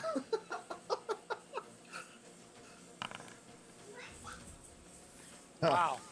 Yeah, we're all busy. That's fine. I'll just say that. I'm too focused on playing with my weapons. I'm sorry. Oh my gosh! The bird eye view! Grog. I'm kind of there. I might, Not I don't those know. weapons, you dumbass. So they're not that far away. Norn, you heard them. Snore, you heard them. Everybody else, you're kind of engrossed in something else. But Look at the butterflies. Snore, you hear the raggled voice yell, "Help! Help!" from the distance, further ahead on the road. And Norn, you hear it, but it's a little bit more muffled. You do hear a yell, though. So I just start walking really loud, and I'm like, guys, this way! And I just dash towards wherever I heard screaming. All right. Well, there goes the bird. I Very think something. we should follow. All right. Well, if the Rough- dwarf said so. Roughly 6 seconds. So, are you guys reacting to what Snore does? Not initially, because Yeah, not Snore, but when Norn says it, then I react. yeah. Yeah. Snore, you spend your whole turn and you arrive on the edge of the seed. You see this man running back your direction. He has cut across the chest and down towards his back. There is blood coming off of him. He looks very weak. Hold on, it's not your bloody turn. You are Back over there. you're in combat, man. Yeah, we're in combat. You can't just go with anything until it's your turn. Yeah. So, Norn, you're running up behind, or all right. So, shortly after, you guys come up, and then the rest of you guys, because you've lagged a little bit in how you're getting there, you arrive. You'll arrive the top of next turn. So, you two roll initiative. Okay.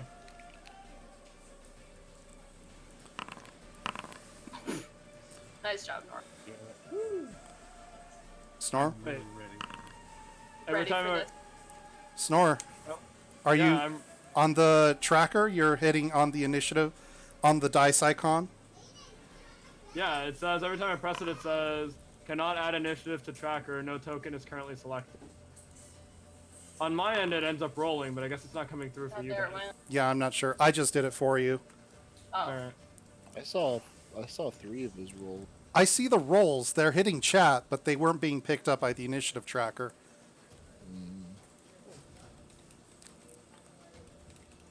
Okay. All right. So that throws you there. Snore, you run on, and you're first there. Norn, you're trailing after, and we're at the top of the order. Norn, you're up. Do it. You're on deck. Alright, so seeing this guy bleeding out, I'm gonna rush to him and give him that heal. Like, from my medical knowledge, does he seem like he's bleeding out like he's dead? He's on his feet, but if he was untended, he would die.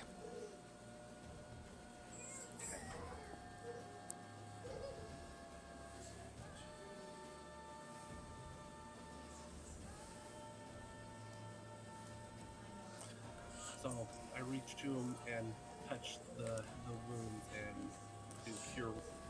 All right. As you spend that, you see his wounds seal up. He's still covered in the viscera and blood that had been left out from behind him, but he gains his strength back. Really quickly, he says to you, "Please, help them!" And he's pointing behind him. "Save my cousins! Save the woman!" Alright, and I can't do anything else. All right, mark your turn. Oh shoot, where is it? There we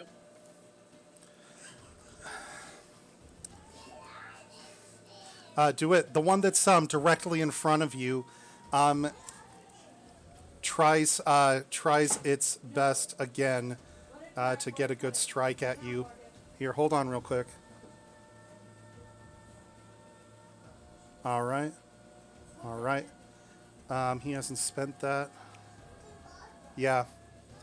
So again, he tries to claw at you. So strike, strike. And your AC is 15? Armor class, yeah, 15. Okay. So distracted by the one that had just appeared behind you, you turn back around to see this one, but not quite in time. It gets its claw into you and strikes at a soft spot in your armor. But fortunately, your armor took a good brunt of it. What are you wearing, by the way? Leather. Clothes. Leather armor. So yeah, it strikes into you and it cuts a hole in your leather armor, and deals 4 damage to you. So 28 damage, or 28 left. Yeah, that shouldn't have happened. Yeah. Yeah, so it, yeah, -4 on that. All right, and then it moves further up. Can I opportunity attack? Yes, because it moved through a threatened square. So it moves up and it's going to go next towards your buddy. Okay, I swing at it.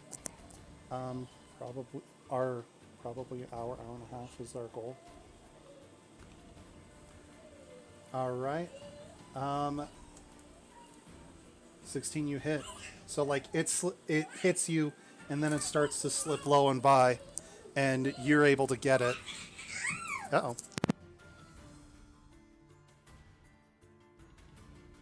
So, yeah, you strike it for 6 damage. And it's still seeming like it's strong on its feet. Uh-oh, I got a lot of kids running around. All right, do it. You're up. Snore, you're on deck. Okay. So if I've got 1 dagger out right now, am I able to have 2 daggers and attack with both of them? That's what your, yes, that's what your attack action and then your bonus action with 2-weapon fighting is doing for you. Oh, okay, gotcha.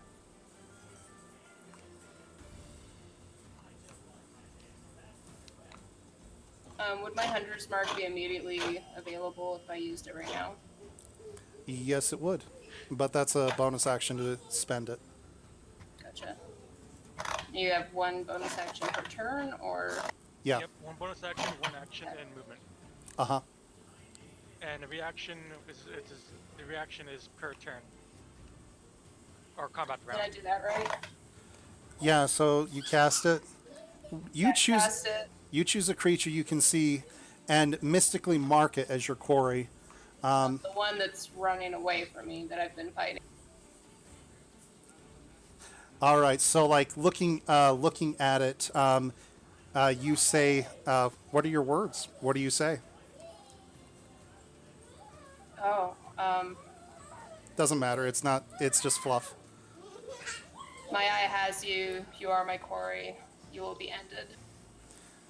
And so with that, you see a magic sigil kind of puff and appear on its body, and it glows. It glows with that. So this spell, until it ends, you deal an extra 1d6 damage to the target whenever you hit with a weapon attack. Okay. And I can lunge at it with my dagger again and attack it, right? Yeah, so bonus action, and then you can use your action to attack. That hits. And roll an additional 1d6. So you can just do that by typing something like this. Without the L in front of it, just the slash RD6.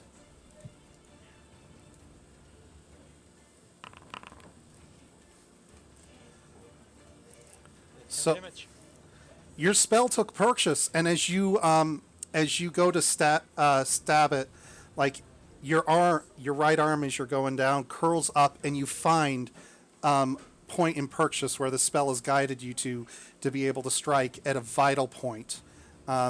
This thing actually reels at it and takes a larger and heavier hit. So that is. Are you moving or anything? No, I'll stay put. Okay. Then that is your go there. All right. So the one that's behind here turns towards Yorston and tries to attack him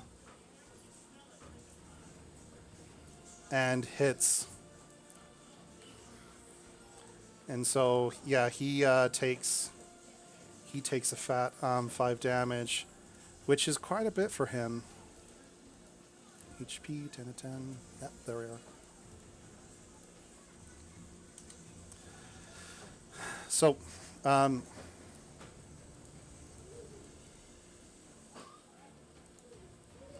that is. Oh, hold on. Hold on, let me correct something here real quick. Attributes HP, there we are. I did not set up my HP on these boys correctly.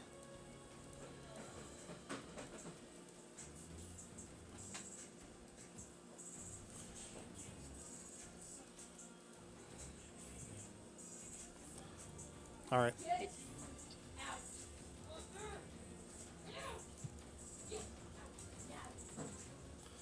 All right, so then that is that. The other one that is here, goes and swings again at the horse to be able to down it. The horse now in a braying thrashing motion swings out of the way as it tries to swipe at it. It like dodges, but the horse is definitely bleeding heavily. And he moves up this way. Does Cure Wounds work on animals? Yes, it does. Snore, you're up. Alright, so I'm first going to run my 30 feet that I can to just get closer to the area. Oops. Remember, I forgot how to use this tool, sorry. Yeah, spacebar at the end of it. Got it. From there, let me see. How far am I away from everything? The 30? 35 right there? Okay. Give me 1 second. I have to just check the range on this skill that I wasn't planning on using. Ooh. Fuck it. I'm gonna cast Cloud of Daggers in the area. Which area? Starting like where this horse is, everything around the horse. Wow. Don't hurt the horsey! He's I just said the gonna, horse is gonna Guys, die. I guys, have to get through, don't- Don't worry, this is how he says hello. yeah, here we go. Dude's about to die on the first night she comes back. All right, so- was with her like, kill the bird. What? Okay, so what specifically? Fill the air, spinning daggers in a 5-foot cube on each, in a cube 5 feet on each side. So you can fill one square with a cloud of daggers. What square is it? Oh, one square? Then it's this guy right here. This boy? The one who's facing DeWitt. Sorry. This boy. Yes, that one. All right. So, yeah, all right. Let's see. That's going to be 1 cube and boop. So, Snore, describe how you're casting this. Uses this spell, Verbal Somatic, and uses a sliver of glass. So, go ahead and just roleplay it out. So, running into range, I'm like, I don't know. I don't know how the spell works, but I just like, I don't know what I'm doing. I like swoosh both of my feathers in front of me. I just like feel a bunch of quills just kind of fly off in the direction, all pointing at this thing. One of your hands reaching underneath to be able to grab a sliver of glass and be able to snap it as you're going outwards. Yes. Sure. And then I just kind of like, I use like my feathers to kind of just blow all of the shards in that direction. and then it just I just watch as like daggers just kind of explode into the area, stabbing into this creature, and just hearing it as it just kind of like shrieks or whatever noise it makes and crumples down to the ground. All right. We will get back to that. Do it, retcon. I forgot to do something with these monsters specifically. Very sorry about this, but could you please roll me a wisdom saving throw? Yes. Uh-oh. How do I press wisdom? On your character sheet, yeah. You would just click on wisdom and then upper right. That one? Yep. So sorry to retcon you with this, but I'll be doing better with these monsters first time I'm using them. It's all good. You're feared. Like these things, as you get closer to them, they strike fear into your heart. And that is a GM error, so apologies on that. Okay, my childhood terror of bugs is resurfacing as PTSD. Mm-hmm. Oops. And Sorry. fear. What that means is that you can't. You attacks against them are with disadvantage, Okay. and you can't directly move towards them. You would move away from them if you can. Okay. All right, Snore. Are you doing anything else? I did my action. I did my movement. I can't do anything else at the moment. All right. End turn, right? Yep. Norn, you see you see the bird go forward and then just both arms back behind him forward, and then you see daggers just appear and fly forwards. Old memories resurface from that. It's actually this bug's turn. So when he when he came into it, he took the 44 damage that you rolled initially. So 8 damage for that. So yeah. So it's like it is just freaking. It moves out of the dagger space, reaches over and tries to grapple. Tries to grapple and get a hold of poor Yorst here. So it took 16 damage, right? I think. No, it took you feel the Never air mind, spinning with I misread daggers it. top of the Yeah. turn, or if they enter that square. I So- misread it. Yeah, that cart's getting thrashed up though. The cart? Yeah.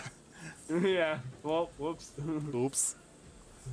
So, not the damage here, but like it pulls out and it just grabs its arms around Yorst and grabs a hold on him really solidly. All right, so that is his go. No, wait, 5 feet, attacks, half speed.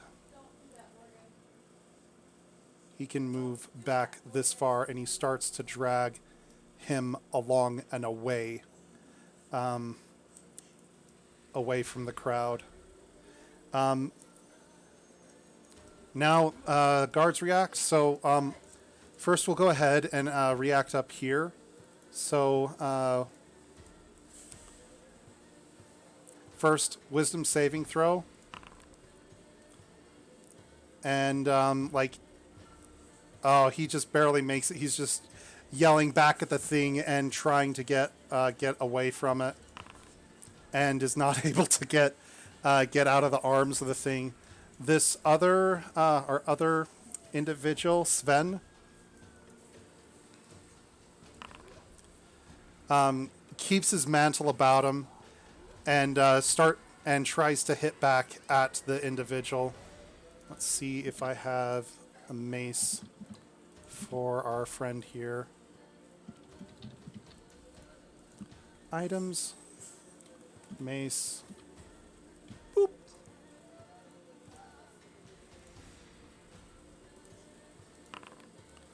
and he beans it for 1 damage. Way to go, Sven. Good attempt. Wait. That should be doubled, and it should add in proficiency. We'll call it 4 damage. That's even better. Good job, Sven. I'm so proud of my boy. You're really giving it the business. And Breck turns back over this way and just is behind the tree, but yells forward like, "Please save them! It's beyond my skill to be able to fight in this." And that is Breck's turn. All right, Norn, get to you in a second. The rest of you arrive. And the rest.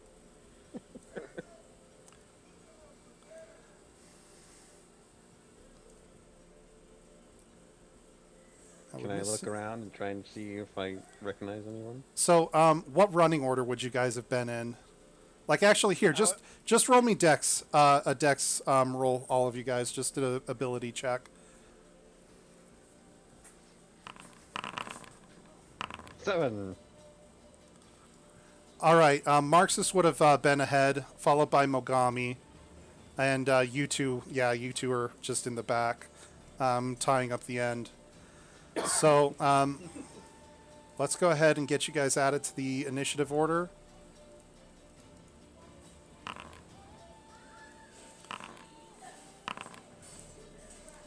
Oh boy.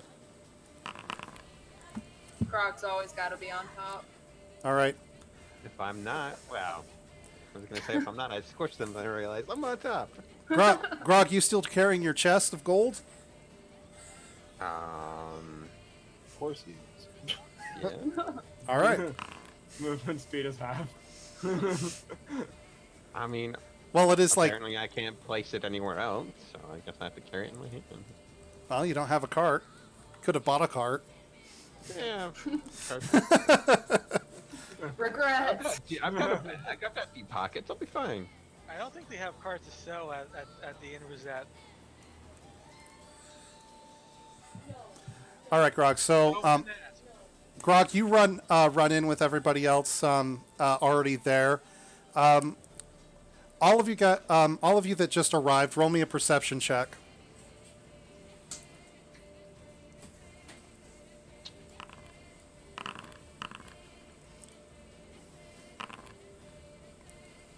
Macho Mantis, you see the future.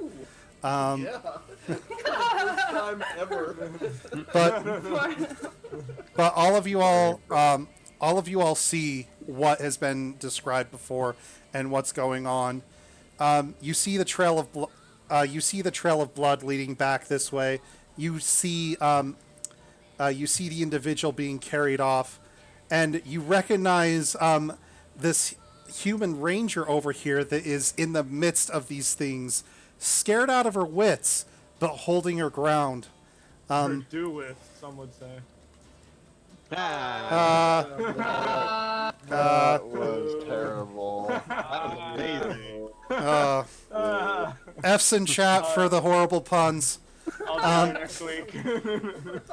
All right, Pay Grog. respects for that horrible moment. Casey, So proud of you. two keys to the right. So yeah, Grog, you're up. Marxus, you're on deck. Where? Oh, I'm all the way I back. would I'm go in the over wrong direction. I would go over Grog and be like, just grab a handful of gold and throw it. Fuck you, that's mine. Exactly. Shiny. He could use it as a weapon. No. Then A it very went heavy great. Better yet, just go up with your chest Oh, of gold sorry. and whack them. But it might break. Look at their feeble bodies. Their feeble bodies versus your sturdy chest. I wonder what would happen. All right. It's- This is beyond 6 seconds. Grog, Marxus, you guys just spent your turn talking. Norn, much. you're up. Spend your turn. I'm okay with it. I'm okay with it. Harshness. I'm okay with this. Norn, go. All right. gonna rush up. And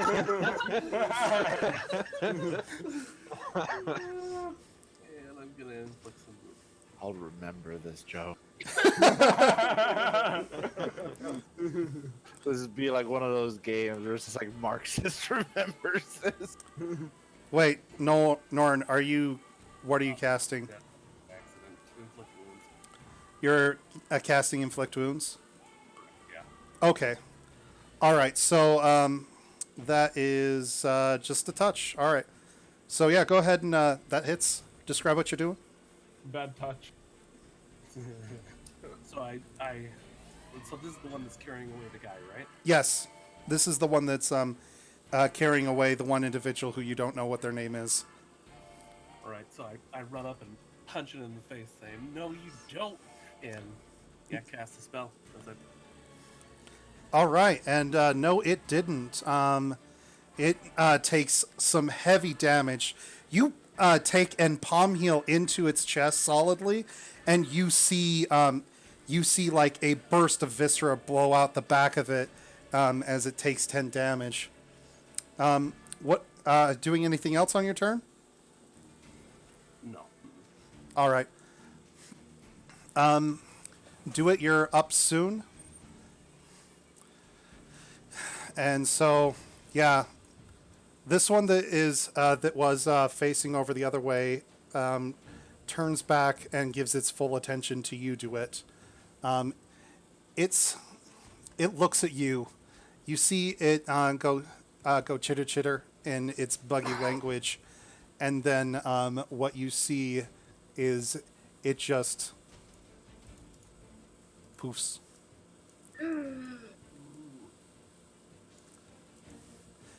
And you see it poof back into existence over here. Once it's done that, it goes to be able to strike at Sven. And hits. Marxist, it does your thing. So, Sven, the bug gets how you do this. Sven is holding off this other creature as best as he can, forcing it back with the mace, striking it, and judging, swaying back left and right for its next strike. When the bug that you saw appears right behind him and sinks down into his back like a reaper, it cuts Sven wide open and guts him. That's hot. Is Sven dead? Sven is dead. He'd be real upset He if he can't be wasn't. saved. I can't use cure wounds on him. He's dying. You don't know from this point and in such little time. You just saw the thing appear and cut him and him falling to the ground. DeWitt, your turn. Mantis, you're on deck. I scream Sven at the top of my lungs, and despite panicking, despite my heart racing, despite dealing with these... Before you do any of that, Yeah. make a wisdom saving throw. Oh my goodness, I have a wiggling baby. Hold on.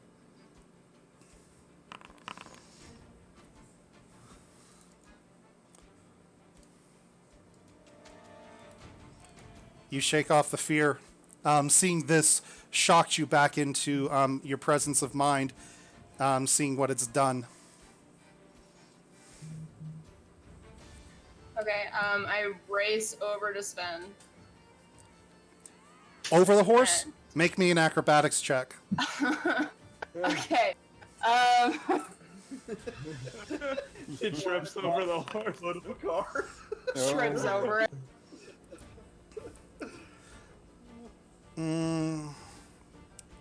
She face plants on the other side. No, you. So you get you get over the horse, but as you're like climbing over the horse rears scared again because another thing is touching it, and it throws you, and you land prone on this side. On this side of the horse. It would take up to half of your movement to be able to stand back up, so that would pretty much be the rest of your movement since you've only moved 10 feet. Okay, that's reasonable. So and then I use Cure Wounds on Sven. okay. You getting back up, you scramble over, and you reach down, saying the words, "Touch him," and the light leaves you and enters him. You see his wounds heal as light wisps around his wounds and close them shut. He breathes, coming back to life, but he's still face down in the dirt with one of these other bugs peering down at you. You're surrounded by enemies. Okay, let's clear this. But he is prone, so I'm going to mark him with that, just so that I know. All right, the one that is directly in front of him actually turns to face you. Having disrupted his quarry, he tries to strike at you with his claws. 20 to hit. 15 armor. All right. You take 8 damage from that, and he cuts into you as you're low, and having just cast the spell, you weren't in a defensive position to be able to do anything. You just, I think you healed yourself. Sorry. No worries. There we go. Am I able to attack him back? Not until your turn. He hasn't done anything to invoke a reaction. Gotcha. The other one that you escaped from strikes at the horse. I feel so bad for this horse. It's dead.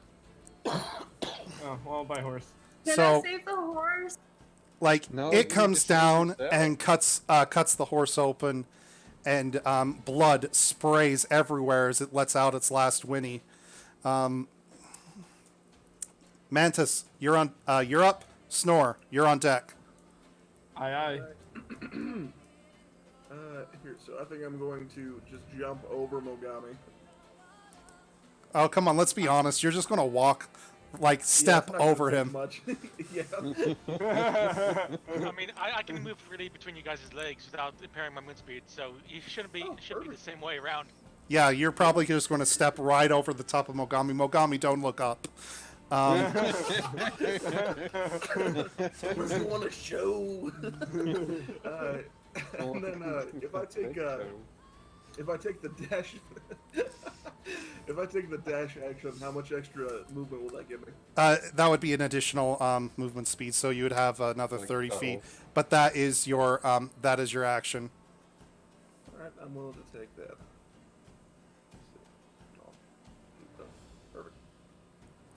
That's 35 feet. 35 in total, but that would get you there. And then could I use my bonus action to try to intimidate this one right here? You certainly can try. All right, that's what I'm gonna turn to it. I'm gonna be like, "Hey, you look like a crawdad. I'm gonna boil you alive, break you open, and dip you in melted butter." Roll me that intimidate.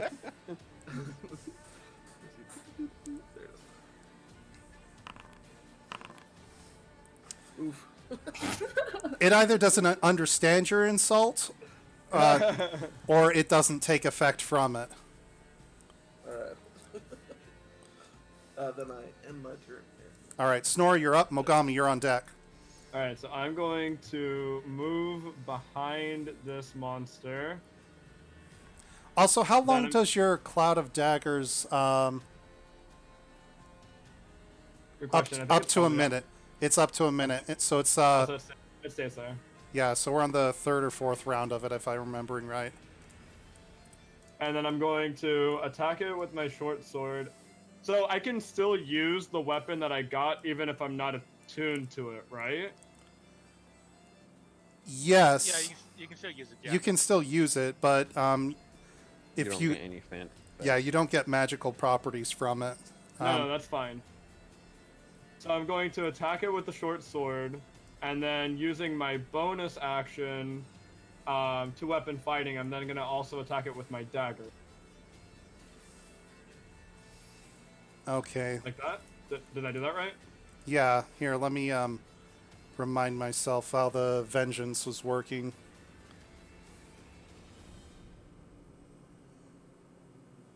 You haven't taken damage yet.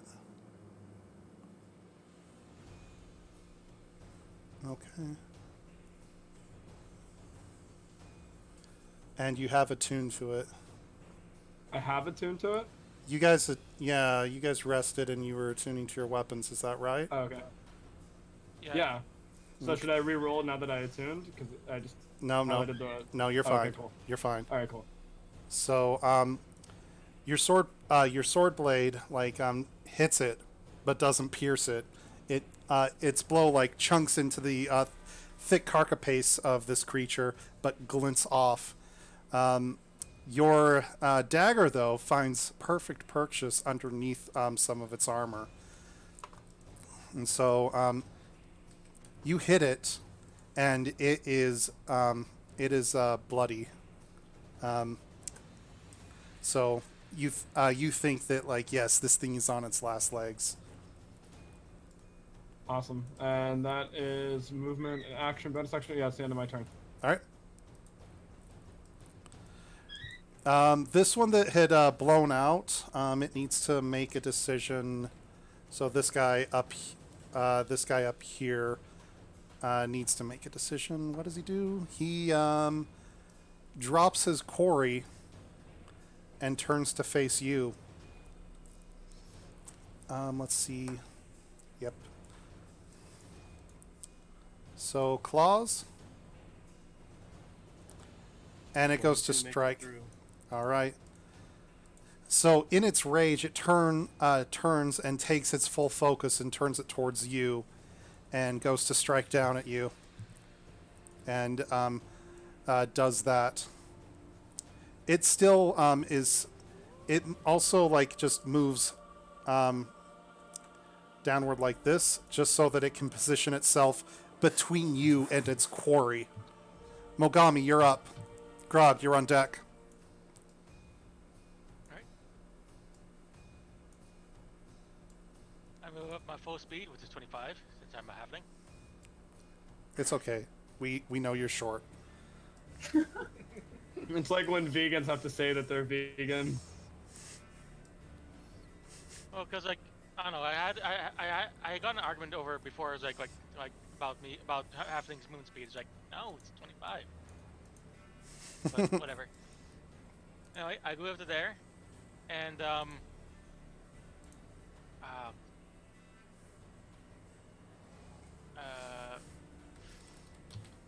what was the range on that again?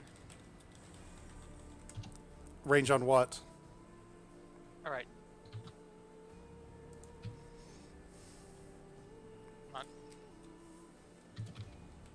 All right. I run up my full movement speed. I look over and see Duet. Mm-hmm. Recognize her, and like hang in there, we're here. I toss her inspiration, bardic inspiration. Duet. You hear voices and you see these people running up.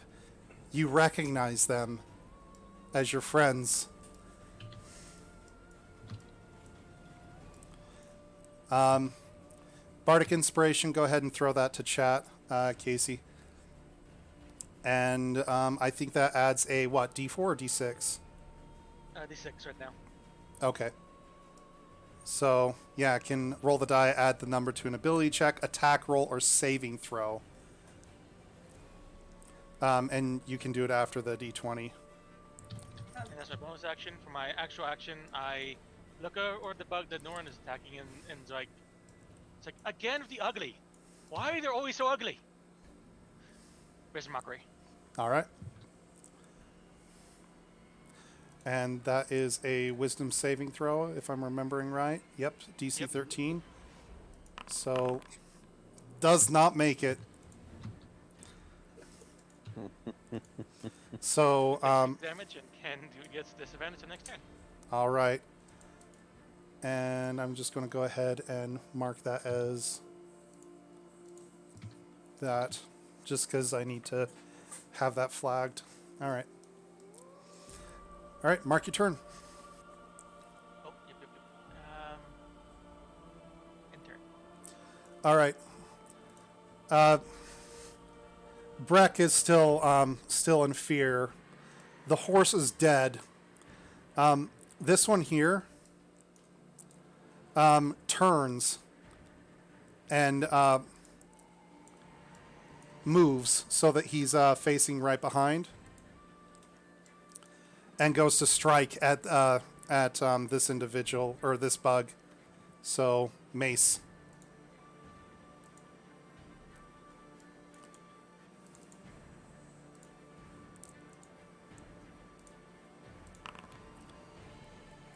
And that would actually be with advantage, but that hits anyways, because you're both flanking.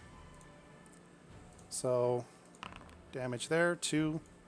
So he comes back around and clubs the thing and just goes whack right across its back. And Nord, you hear a crunch as the thing kind of goes. This guy right here, Sven, he just takes his action to crawl back and away.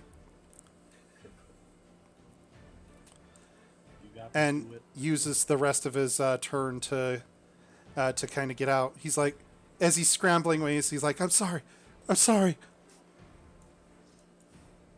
Oh, Sven. Grog, you're up. Marxus, you're on deck. Okay, looking over at what's happening, I'm like, it's too far to throw anything, and there's too many people in the way. Guess I could get closer, but too many people.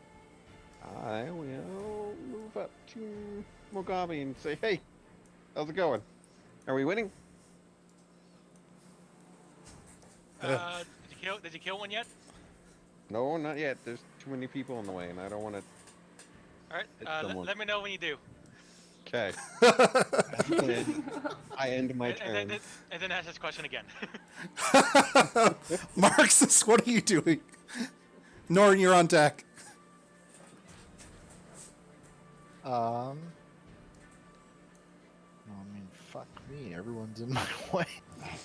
Why do you think I didn't do anything? You can do. Just Misty Step. You'll be fine. Oh yeah. There's no way. There's Okay, no here we door go. for you to open and kill everybody. So. Okay. Fuck, I'm gonna regret it. Yeah, that's what you said when you opened the door. So I'll withdraw both my swords. You're not gonna drop them.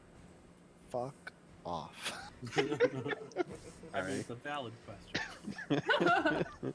And I didn't drop them. I threw it. There is a difference. The way you missed, I might as well have dropped them anyways. Could you let him have his turn? Yes. Sorry. With both of them drawn.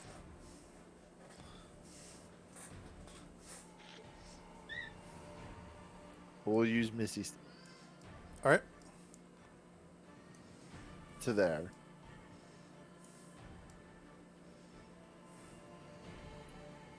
And let's see, because Missy Step will take up. Do I have a bonus? No. You would have advantage. But can I attack? Misty Step is your bonus action. You have an action still. Okay, then yeah, fuck it. I'm gonna attack this bug right here. And this is not what we want to be listening to right now. Yeah, that's. There's some music? Peaceful I water. was unaware we was about to board the grog ship. Mm-hmm. Dun dun dun dun dun.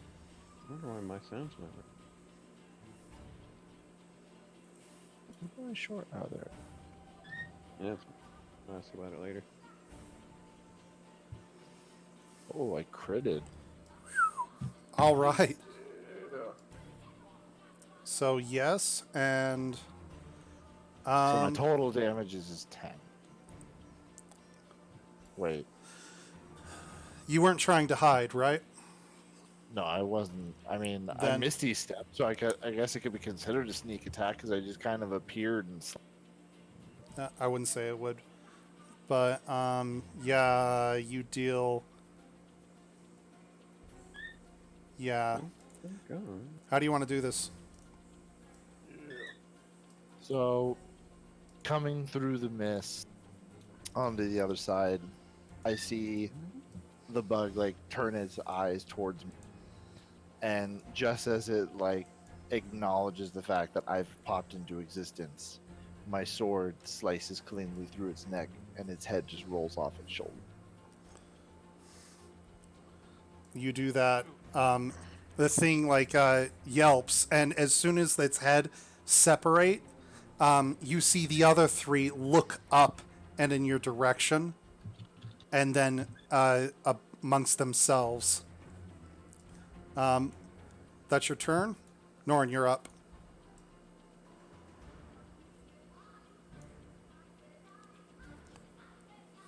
All right, I am going to move down to support.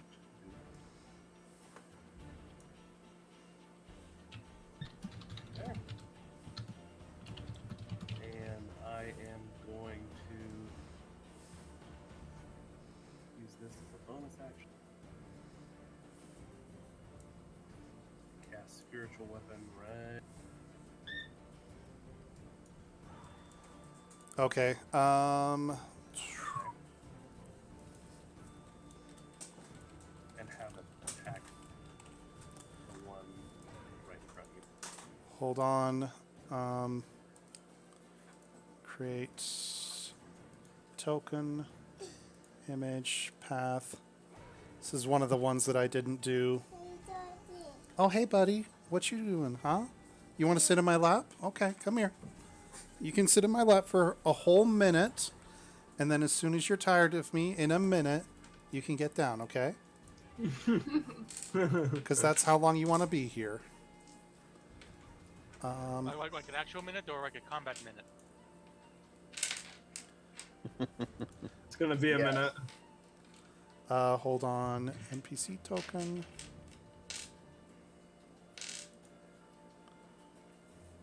No, it's in care tokens.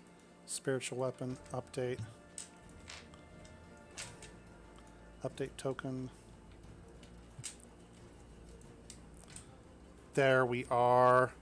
Poof! Come on! I swear, like,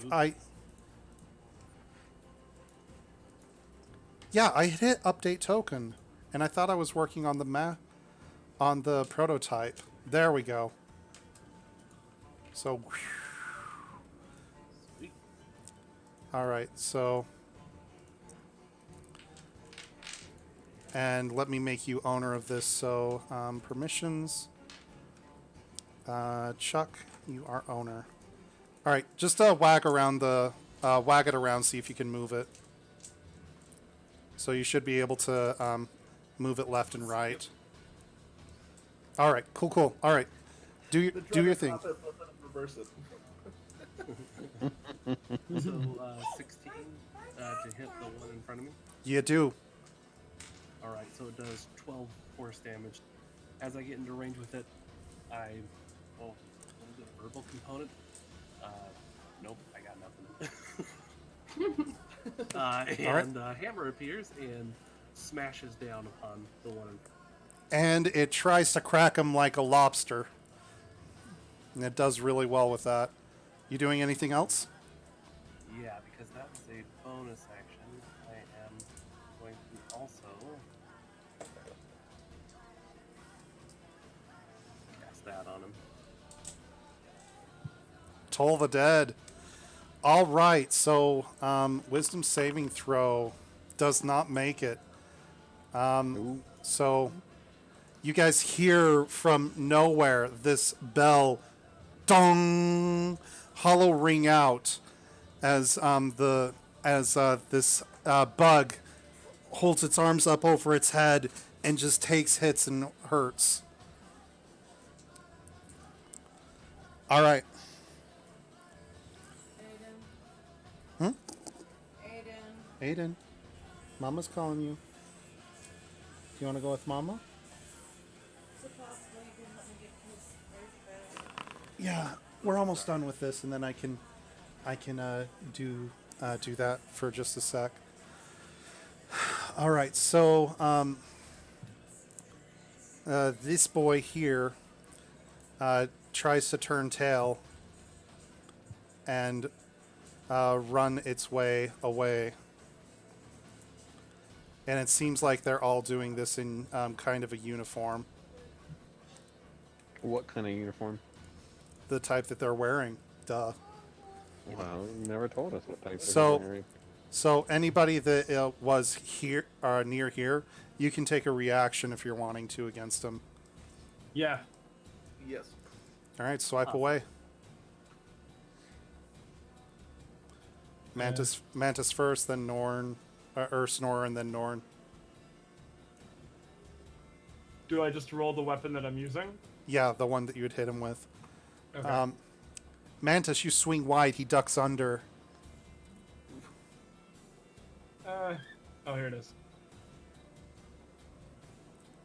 And Snore, you only hit him on the carapace as he's getting away. Not enough to deal damage to him. But Norn, you come swinging around from the right, and you club him right in his gut. How do you want to do this? He didn't even get away. So I see him start to go, I'm like, oh no, and bring my hammer around in a wide arc to... Come on, guys. Show him a world of hurt.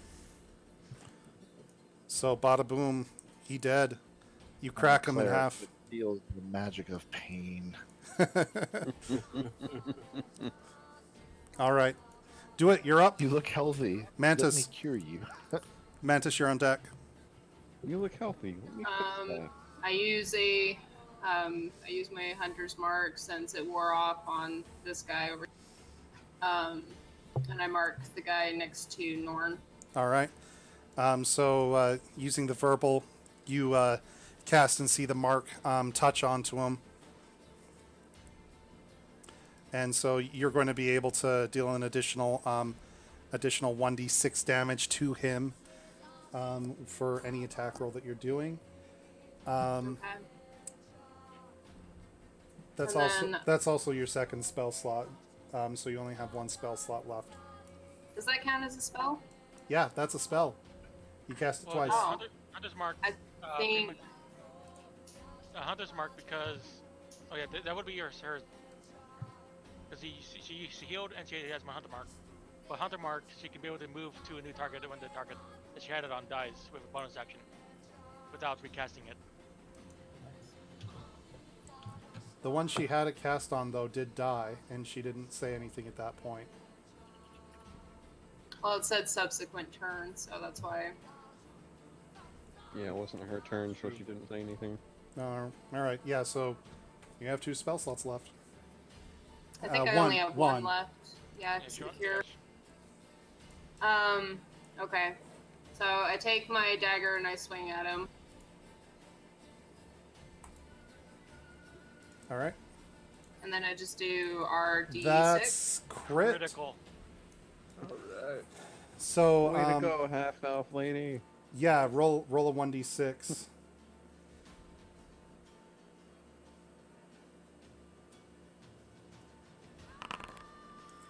That's 15 damage. Yeah. Do it. Nailed it. How do you want to do this? So. Your first crit. We're so proud. Oh, She God. grows up so fast. So, holding my gut with one side because I've got a bleeding, gaping hole in my arm. With my free arm, I swing upwards into like a soft spot in his shell and just plunge it right up into the soft tissue underneath. You find its heart. It dies. Dies of a broken heart. Well, yeah, technically, if you cut a heart with a knife, it's broken because it no longer works. All right. And that one's dead, and that means it's this one's turn. This one just, yeah, this one just at this point just turns and books it into the woods. Can my hammer react? I don't know if your hammer can actually react. Do it, react? But he only has one reaction, so I don't think he could anyway. Yeah, can I react? Did you? Yeah, go ahead. Am I able to ready my weapon and fire it? Like my arrow? No. I don't think so. No, if you didn't have it out, it would be a. If you're Okay, stowing but I can weapons, attack it pulling with weapons my out. dagger, right? Yeah, you could throw a dagger at it. You might lose it though. Oh, I've Sure, got why one. not? I've got like 4 of them. Crit? Another crit? Jeez. Wait, do I still have Bardic Inspiration? Cannot be used for attack rolls, I don't think. That not damage rolls. That would be attack rolls. But oh my god. All right, do it. God damn. So yeah, you've lost a dagger, but hold on real quick.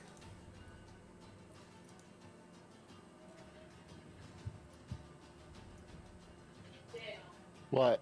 Oh yeah, you can't move it because you need a bonus action to move it on your next turn. So yeah, that doesn't touch it. All right, so yeah, you hit the thing. Dagger sticks out of its back, and I'm gonna be replaced real quick.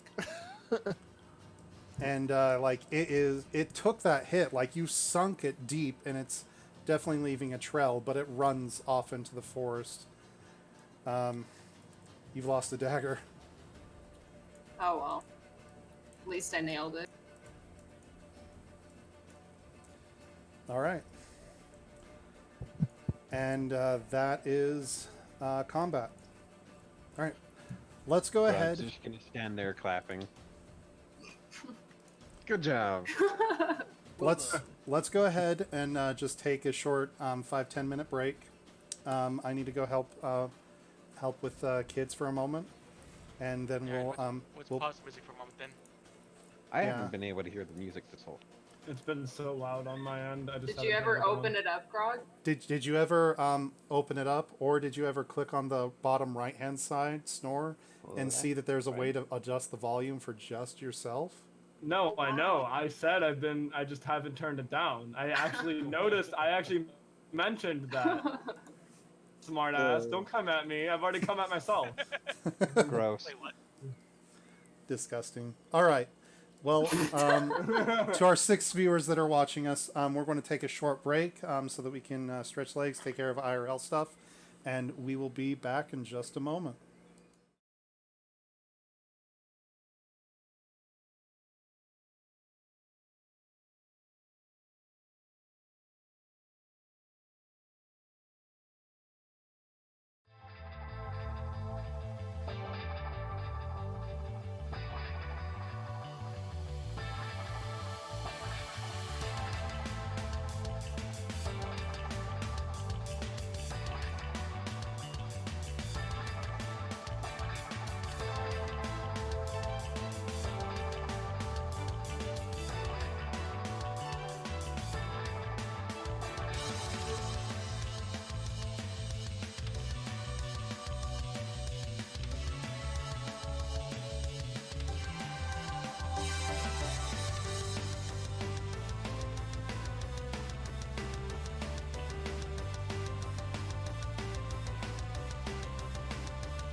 All right, now we're back.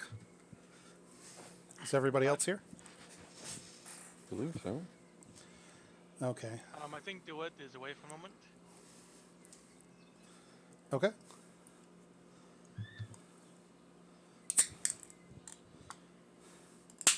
So, just out of context, out of character, congratulations. None of the NPCs died. Only Eh? Eh? The horse is dead. Come The back. horse always dies around you, Casey. Daniel, Hey, step At away least though. you didn't. What? At least you didn't rent this one. Oh,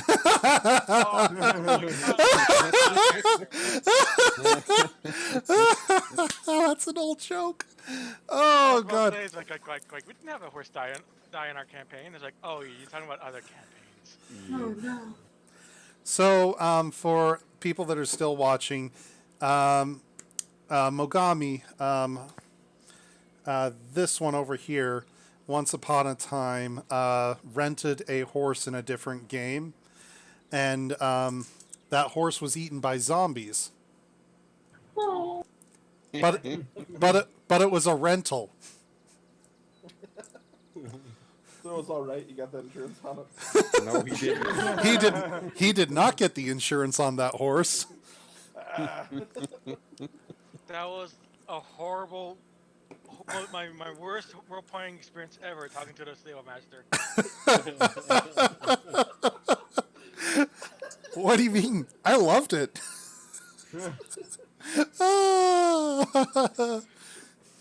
We try and bring back a horse. What? No, we couldn't because we fell down that hole. Right. There's nothing left of the horse. There was nothing left. You got eaten by zombies. Yeah, like a whole horde. Besides that, it probably burned to death too. So. Yeah, that was an accident. Right. No, you guys thought it was a great idea. Anyways, back to current events. Last thing that happened, DeWitt, you threw your dagger, sunk pure and true. You've lost a dagger. How do I mark it lost? Just remove it from your inventory. Okay. You can always try to hunt it down, right? You could, if you really wanted to. You are a ranger. Mm-hmm. Well, how far did it get? It's continuing to run off in the distance. So unless you guys are actively wanting to pursue and hunt it down, it's going to just keep fleeing. Nah, we'll let it go because we have some injured people here. We need to keep them safe. Right, stop playing with that hammer. Stop playing with Norton's hammer. Okay. Yeah, so combat's ended. What are you guys doing? Nothing. Yorst and Sven are collecting their breath. Sven starts to head over towards the cart to see what's happening. It's been probably long enough he would have waited for the cloud of daggers to just disappear. Dead body. What's their health like right now? Are they all healed up all the way? Not completely. Like, actually, no, actually, Sven is pretty good because Healing Touch overhealed and you overhealed as well. On the other, I don't think the other one I actually marked as having they're well enough. And Casey had healed Breck, so they're all stable. They are all doing well. I almost burst into tears and say, "You guys found me. You saved Hey, us." it's that one elf lady. Who are you again? I'm kidding. I'm gonna use preserve life to heal me and do it. Okay. I just need to do be like, where'd you run off to? I got turned around. At the camp? Yeah. Well, the bird guy over there was blowing things up and pissing off the hellhounds. I had to get out of there. Marcus just looks over to Snore. What's this now? What did you do? Nothing, guys. No, that wasn't me. There was this weird villager chick running around. Me and Norman were running for our lives, guys. I want to see a deception roll. All right, hold on. Give me Yeah. uno momento. Yeah, roll deception. Insight? Anybody that's wanting to call that bluff? Where's my insight? Jesus Christ! Snore, they all see through you, except for Grog. Grog's like, I believe it. Like, yeah, whatever. And Mantis. Big muscle men are like, damn, we need to find that witch. I got a critical, so I see through that immediately. He's Oh like, my God. Mogami does. Mogami does like that. Hold on, like I got the perfect. Face palm. Oh, also, just as a reminder, if you want to, you can be able to select a token, type /EM or IC if you wanted to have a chat bubble show up. That's Mogami's eye rolling off topic when like she's hearing Snore. Just give the story.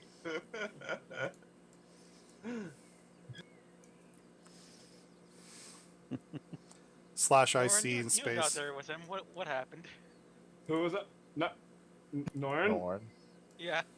Norn? Mm-hmm. I'm just looking at you. That's it. I'm just looking. I'm like pleadingly looking at you. Back me up here, Norn. Back me up. Yeah, back me up here, man. Cool. I don't know. I mean, there's a hellhound and stuff happens. There's a lot. Happens with a hellhound. Okay. Yeah, I'm telling you guys, it was wild. How was there a hellhound? That doesn't make any. Look, I don't know where it came from. Okay. Why did you think it was smart to attack it? I didn't attack it. Word. I mage hand and index finger over Marcus's mouth. You don't see the mage hand, but Norn, you feel a single finger like shushing your lips. Norn Yeah, or Marks? It was on Who Marcus. was it? Marcus? Yeah. Oh, It was on Marxus. 'cause he- Sorry, 'cause he's- Marxus, you feel a single finger like pressing against your lips, trying to shush you. I just like raised my eyebrows, like,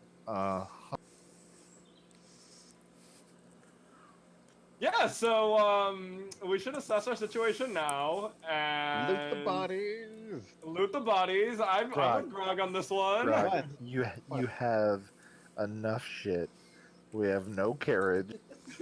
I walk over to No, Grog. we've got one right there. Yeah, And look at all the daggers in it. come on, Grog. Great Let's job. loot the bodies. Well- I turn to Sven and I ask him if he's okay. Yeah, I'm fine. Sven is currently like working on unhooking the horse. I help him with that. All right. He'll do it for me. Yeah. What you? Can I see if the horse has any chance of being like brought back to life? How much? It's dead. How are you splitting that? So it was 20. I basically was going to use one. I took 8 damage, so heal that, and then the other 12 for do it, whatever. Well, that's a perfect heal. She be at full health. Thank you, Norn. Gotcha. Coming up along the back, Breck over here, goes. You over this? What? I was looting the dead body. So that is I don't know. The DM hasn't told me yet. that cart and its belongings do belong to me. Are you by chance headed to Singorn? Because I believe I am now in need of help. We are. Oh, we are?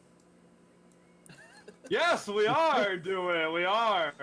Marcus kind of like just hangs his head down. Yeah.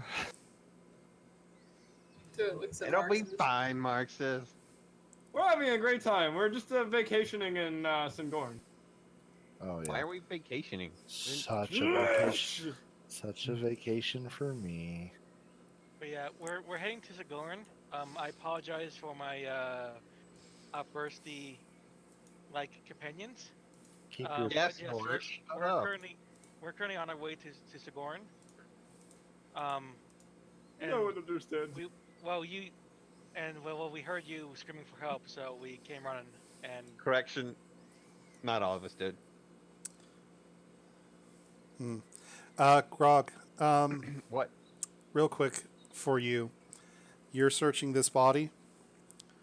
Yeah. How deeply are you searching? It doesn't seem to have like any physical like pockets or any place that it would be holding things. It's just a beast. Go deep. I was actually gonna say I was gonna go around to the bodies and snap off the giant claws for lunch later. Oh yeah, you do that. Yeah, Do that. you got some really ugly claws that have some fairly nice meat inside of them. But Hey, we yeah. can get Mogami to cook it for us. go ahead and mark that down as Powder. like about 2 rations worth of stuff.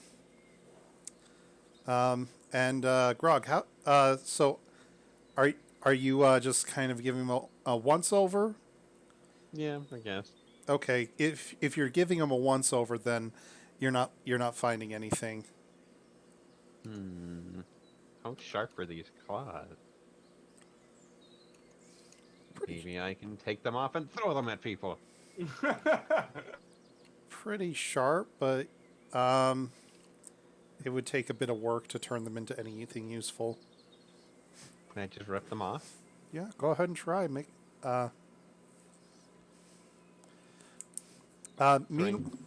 Yeah, go ahead and roll me strength. We'll get back to you. Mogami, you were talking? yeah, just explained that we're on our way to Sigourney, and we was on our way, and it was,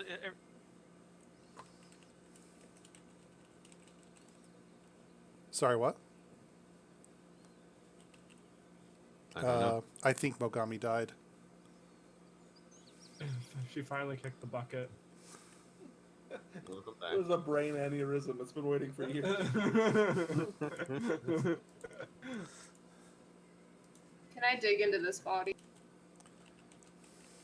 Sure. Roll me an investigation check.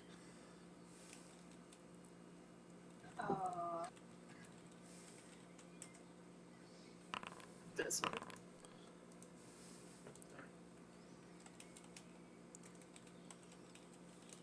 all right, headsets back. Yes. Welcome back. But yeah, but everything I said before, his parents all already said, and pretty much just like we heard screaming, we came running. Do you need more assistance from this point? And definitely now with our horse dead, Brekka turns to face you.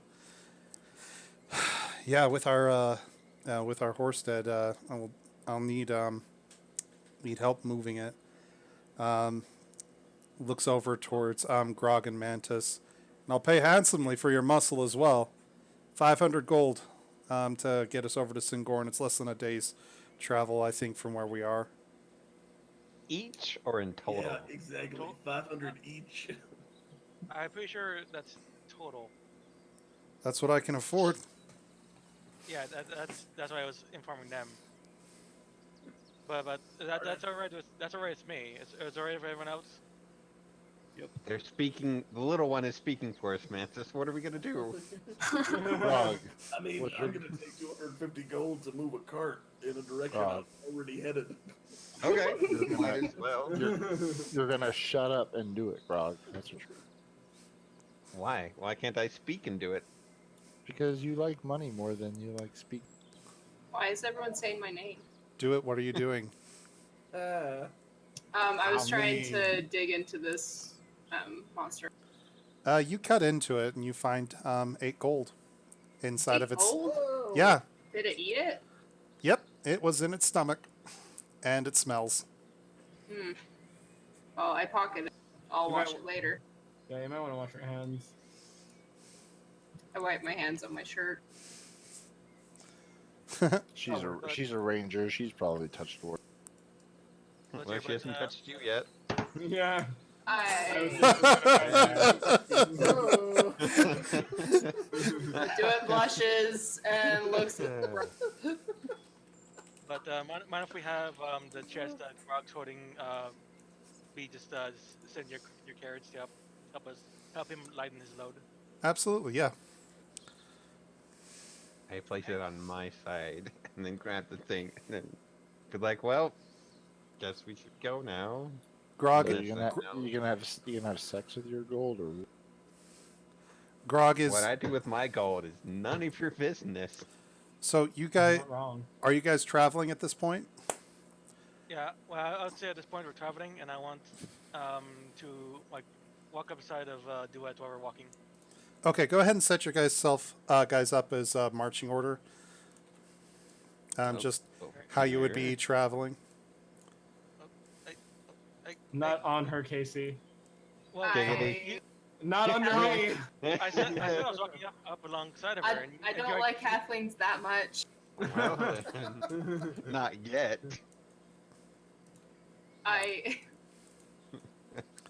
So, Fred. Grog, as you were walking up to the cart at the beginning of this and you set this down, you put your chest down, crunk, and because it is a heavy chest full of gold. And I look inside. It's like, hey, I wonder what else is in here. It's full of weapons, and Wait, what? and other supplies. Also, we never went over the racers. Now that we're talking about other things, Yeah, that would have only been adding 2 to your defense. that's it. But why do I need to attune it? Because it's magical. Magic. magical bracers. The normal bracers won't give you any defense. Yeah. So, yeah, you guys are. What I are you guys ask- doing as you're walking? Can I ask Breck if I can buy a dagger from him? You wouldn't know that he has daggers, but are you asking anyways? Are you saying that? Yeah, Breck, do you have any daggers? Possibly, but I think I saw one in here. we probably should. Let's look later. We can look later once we Okay, that's once we fine. stop. And so you guys are walking. Is there anything you're doing as you're walking? I tell Snore to get up here and walk alongside. Oh, I'm not going to listen to you, and I'm just going to trail further behind. Squawk. Snore! Thank you so I'm- much. I'm now going to actually just hide out of view as we walk. Okay. Trying to have a heartfelt conversation with you. Can you please come in? Let me just roll my stealth check real quick. Oh my hell. No, no. All right. invisible. Like, do it. You're looking to your right over Mogami, like, as you guys are walking along the forest path, and you're like, Snore! Snore!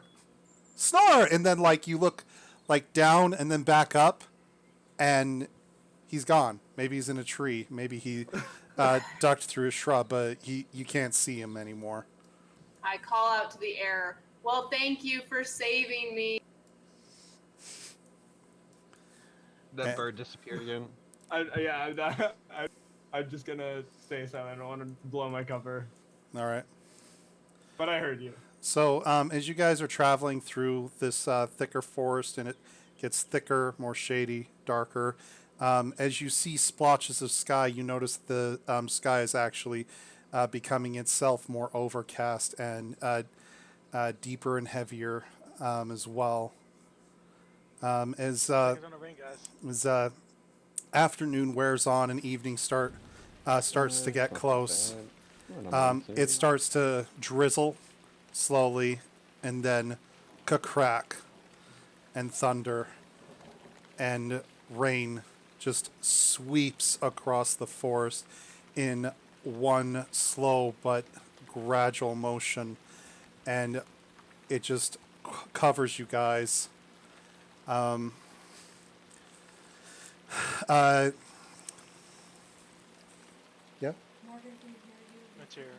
I'm Before sorry. it started raining, I want I'm to trying. just say, I'll try. what are you saying? Oh, I'm sorry. I had something. It's slash or Slash I see. yeah. See, Chuck, you work in terminal. You know better than that. But Breck says we should probably make camp soon. I don't know if this weather's going to get any better for us. All right. He Sven points off along to the right of the road. I think we got a good spot over here. And See so. that's you guys pull over off of the trail a bit, and there is this small little valley, or sorry, this small little glen that is just open and looks like a decent place to actually camp. With that, let's go ahead and pop over here.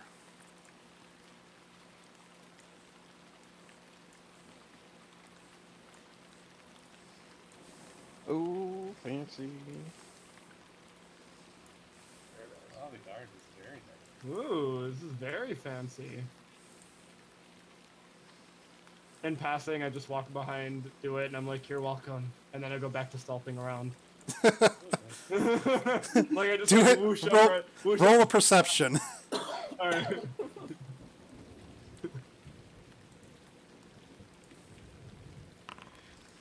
Ah, fuck.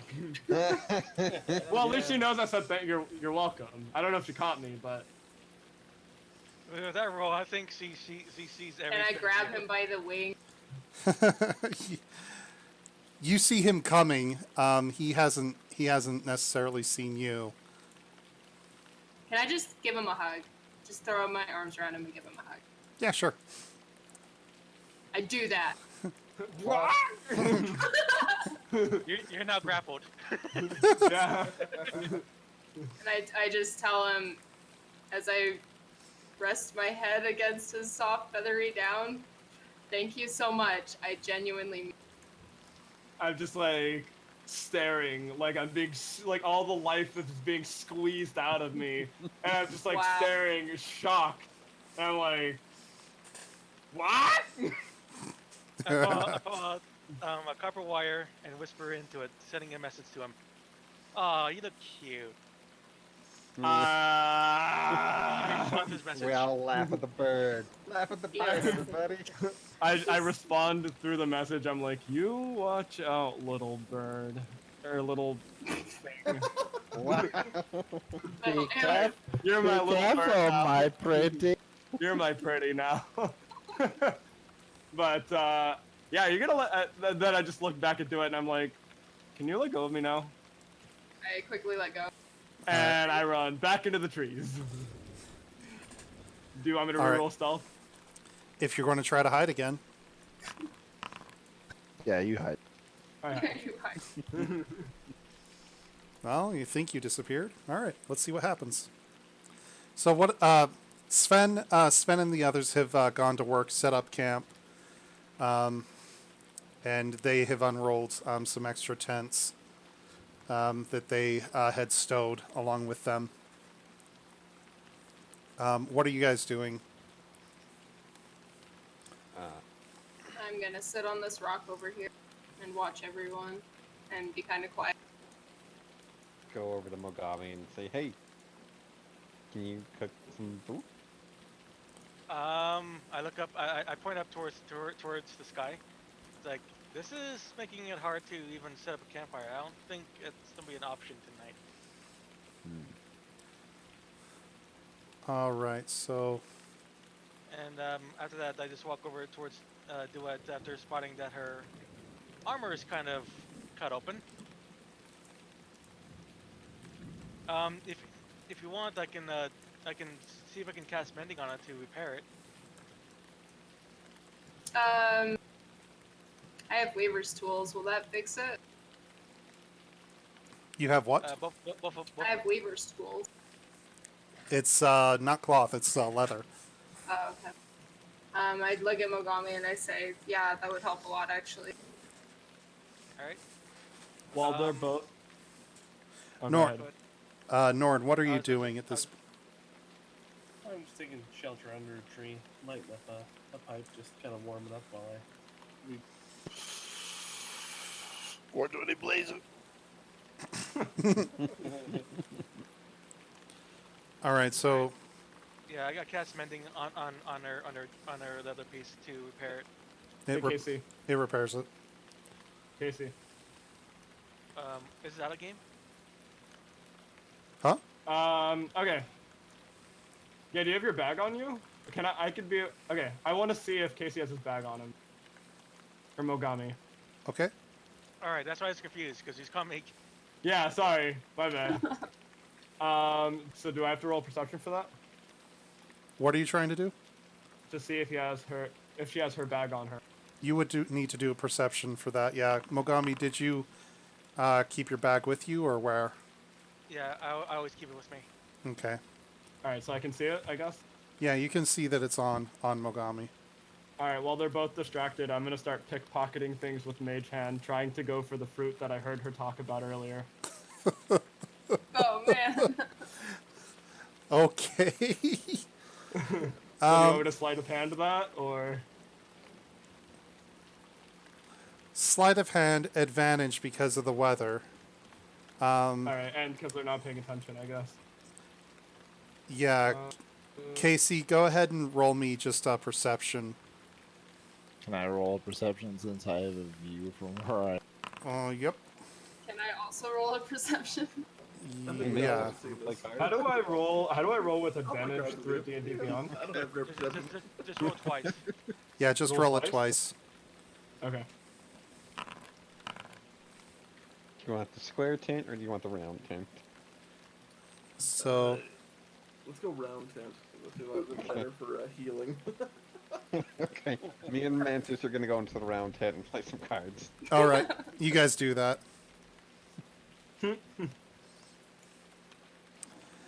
Perception. Okay, this is a straight challenge.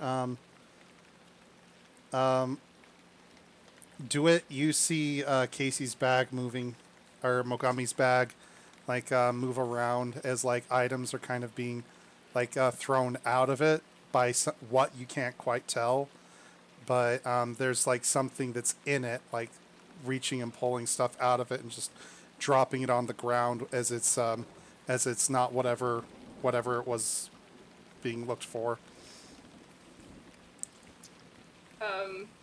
I kind of internally panic and look at Mogami freaked out, like, so there's something in your bag. Alright, I just reactively like slam my bag down, like what? And probably feel it moving around still, I guess. Oh my gosh, that'd be terrifying. No, I think you crush it at that point. It's not like a physical thing, right? Huh? No, it's like you're talking about your mage hand? Like if Mogami were to like smash the bag around, how would that affect the mage hand? That's weird. Like that. Like, Mage hand is not like a physical thing. It's like a force. Yeah. So like, it would just like the bag would just kind of deflate. Yeah, it would go flat like it normally would. Yeah. All right. Alright, I'm pretty sure I'm done with my mending. I just pick up my stuff. It's like, that was weird. Wait, so they did perception, but was I successful with my sleight of hand though? I guess not in this case because Mogami Not- placed the Did bag. roll an 18. Not in this case because DeWitt called it out before you were Got able it. to get it. But you were throwing items out, picking through the bag. All right, so nobody knows it was me, but they do know something is up. Not actually. DeWitt just saw that DeWitt just saw that stuff was being thrown from the bag. Oh yeah. And Marxus would have been the closest to be able to see that it was you that was casting and controlling it, but your sleight of hand just beat him. Just. Got it. He after probably repairing. sees you and he's just like, "The fuck's that bird doing?" I Yeah. don't know if you can see me. Yeah. I Like- could see you. Behind the horse and carriage too? Well, Perception. probably see that you're That's there, half knows you're cover. there, but like, what is the bird doing? I don't know. Yeah, like I don't know what you're doing. I just like, oh, there's the bird. Burp. Doing bird things. So yeah, I pick up the random items and now on the ground somehow. I don't understand why, but okay. All right. Finish repairing. What items fell out? Can Yeah. I roll on that? My best guess of let's see, how many items would have been taken out? Like probably like 4 or 5. Yeah. No, maybe like I would say- something from one of the from the spice pouch. Like if you had any like loose charcoal or like any type of papers or anything like that. Those just like Yeah. small loose items. Yeah, I would say like one of my books, the dagger, flute, um, some ink, an ink flask, is what I meant. Some sealing wax, maybe a soap, my bar soap. Yeah. All right, good to know. Thank you. Bar soap being the last thing, like the mage hand, like goes tight and it just went right up out of the thing's hand. All right. I finished repairing her armor, and I started working towards the tent. Kind of more motioning Norn to join me. All I right. call out, thank you, Mogami. Anytime. I'll see you in the morning. You too. Hopefully, we can probably cook something in the morning. I'm gonna continue my sneaky ways and follow them. They're retiring into that. People are retiring into their tents. It's starting to get into first watch. How do I move my? There it is. Who's taking watches? Who's doing what? Take first watch. I'll take first. I'm over on this Oh, tree so- stump because I so- never so- sleep. So So you're not responding to my motioning towards to join me? Oh, I thought you were motioning to Norn. No, Yeah. he, I was sure. talking to Norn, but Oh, Uh, also take I first watch. also I forgot to do this. Boop. They built a fire. Yeah, I was gonna ask about that. Ogami Gonna struggled, cast. but they succeeded. Gonna self-cast invisible on myself. Over here. Okay. I'll just throw it there. That way it's there. Okay. So you cast invisibility on yourself. Mm-hmm. All right. You do that thing. Mm-hmm. So you're Snore's out in the woods. Marxus, you're just on a stump. Do it. You walk up to the fire. Are you sitting in just in the rain, in the heat of the fire? Wait, Mogami, did you invite me or Norn? Norn. Oh, okay. Yeah, so I'm gonna-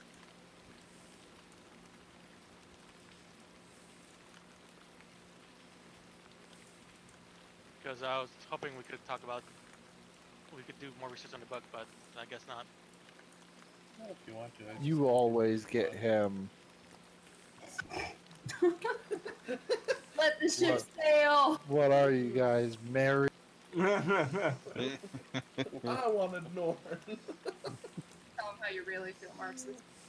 I'm gonna join them in the tent. Invisible. Okay. Can I do perception on? Absolutely.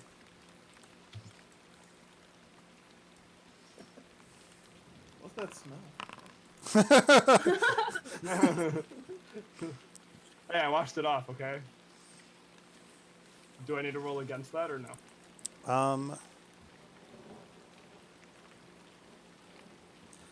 Let me worry about it. No, you don't. Okay. No, you walk into the tent. Mogami's there. Do it. You're sitting out alone in the rain. I'm pretty traumatized from the bugs, okay? And from Sven almost dying. It was pretty scary. Just trying to collect my thoughts. All right, so you're going to spend a little bit of time there. Let's go around real quick. Then let's figure out who's on watch and what. And let's make this really quick because there's one or two story pieces that I really would like to hit on for you guys. Okay. I can tell you right now, I have a map out of Singorn, and I'm reviewing things. Okay. In the rain. In the rain. All Well, right. well, I've got a tree like right This behind map is me. getting wet. Your map is getting moist. All right. But on the map there are special markings. That's all. Okay.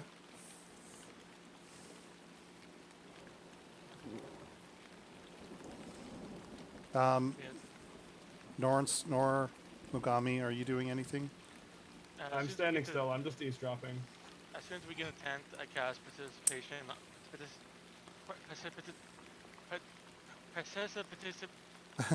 Precipitation. Prestidigitation, I think, is the word you're looking for. That's the word, yes. I cast that on myself and dry myself off. Okay. What did that do? Yeah, I was wondering if you want to study some book. 1 second.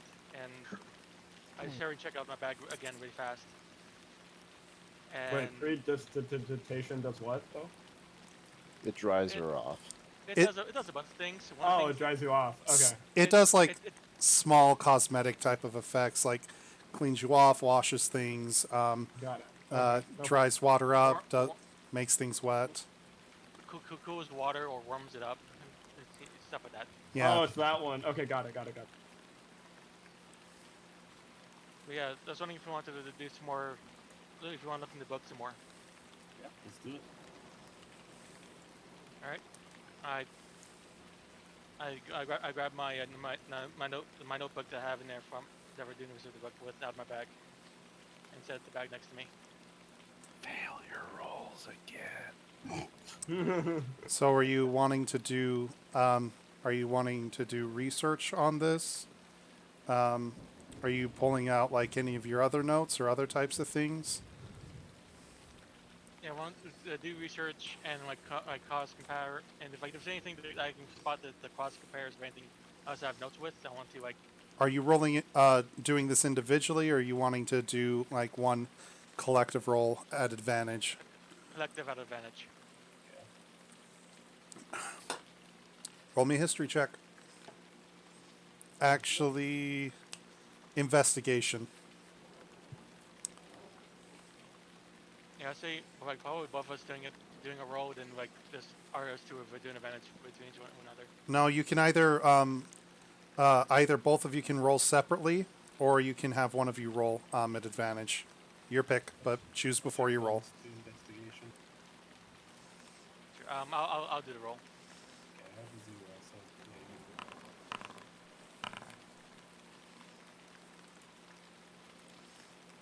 Okay, I have a 0, so maybe. Okay. So you, Mogami Norn, you dry out some of the area that's around here. Snore, you can see pretty much everything that's going on. But like you spread out your notes from your work that you've done previously. Norn, you open up the book and you guys start referencing through it with some of the places and passages that you've been looking at before. And Mogami, you also lay out some of the notes and such that that you had stolen from your previous experience. Norn,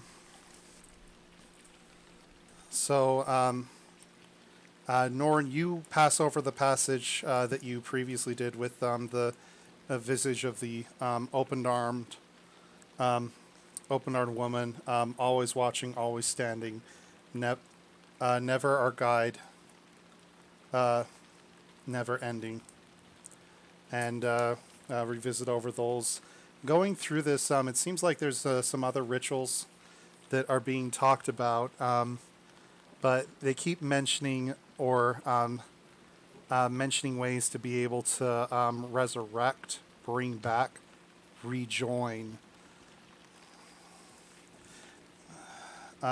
different. You can't quite pull. You guys can't quite pull out what that means, but you get the gist of what it is talking about. It seems like it is the part of this is instructions to be able to do materials, and you find a specific passage that catches your eye. Mogami, you catch this. Sorry, let me get my thoughts together.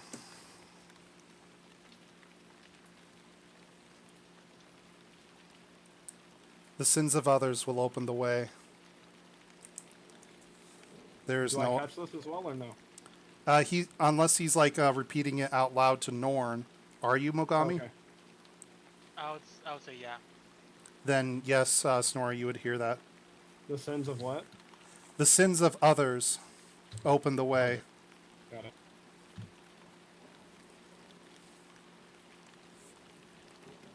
Sins of others open the way. And Mogami, you actually make a mental connection with your role to the documents that were there before. And here, I think I have. Did I? Crap. Nope, I don't have them in here, so I'll have to bring them back in afterwards. But remember the journal entry a few sessions ago. These documents that you have are that you stole when you had ran into the individual. These are lists of names, their race, where they had come from, and their crimes. And remember that these crimes were among the heinous of heinous, like murderers, rape, victims, extortion, slow crimes, crimes that corrupt, crimes that have to take deep time to grow within the person and then spread outward from them.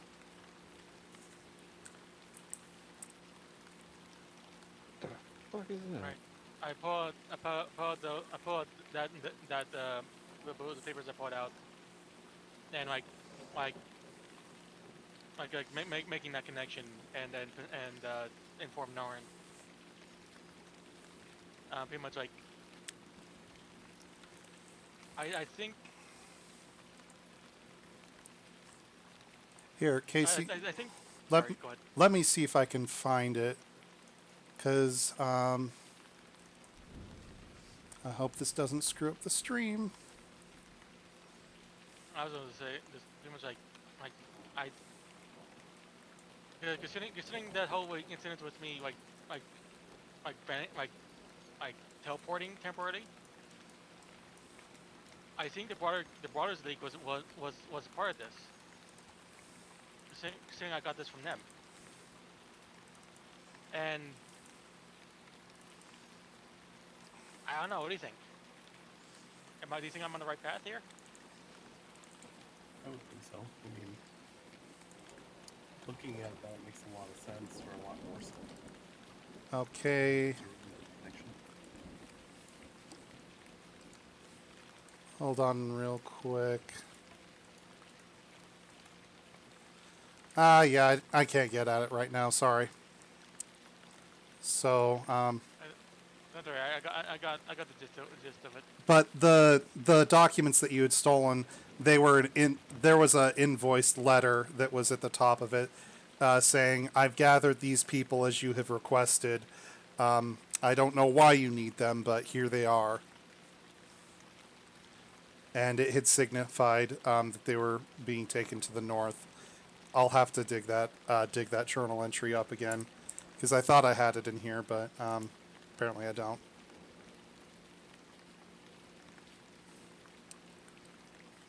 Sorry, Norton, you were saying? Nope, nothing. That's what I needed. Okay.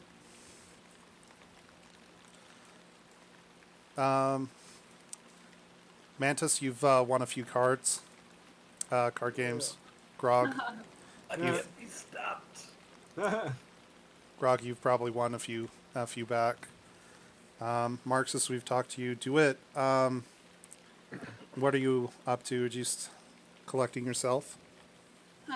Yeah, I spend a little while doing that, and I finally kind of look over my shoulder over at Marx's and see him all alone over there. So I get up and walk over to him. Marxus, you still have your map out. You see DeWitt walking up towards you.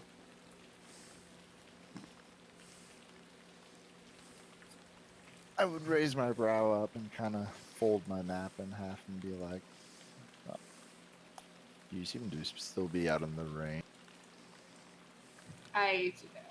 Yeah, I mean, the fire is warm. And the rain is cold. Yeah, so it balances it out. You humans usually hate cold. I mean, I'm kind of used to it. You gotta travel and sleep wherever. Fair enough, I suppose. Can't say I don't do that very often. I squint at him for a moment. What happened to your face?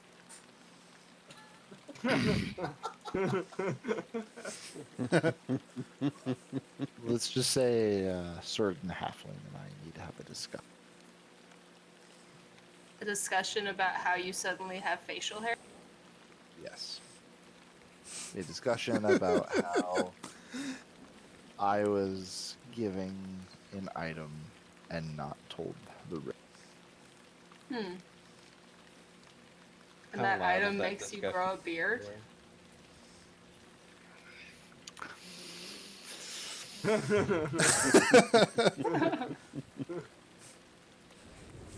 You know, could you do me a favor? What's that? Can you go grab one of those sticks? Make sure it's got a big flame. That tent looks like it could use a fire. I don't think that's a good idea. Marxus, how close to swearing are you? Probably close. You find yourself accidentally cursing in Dwarven. How loud is he? Is the next question. Son of a dwerglava. God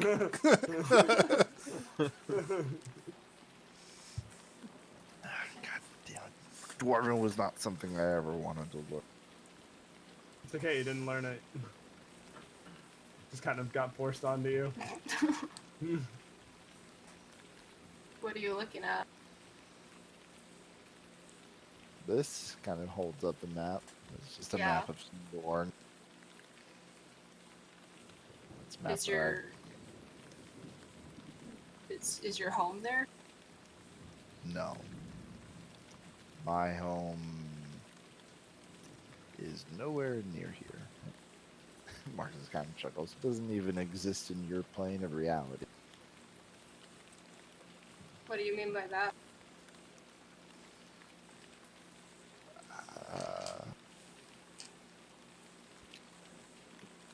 I mean, Marcus is like, how would I explain this?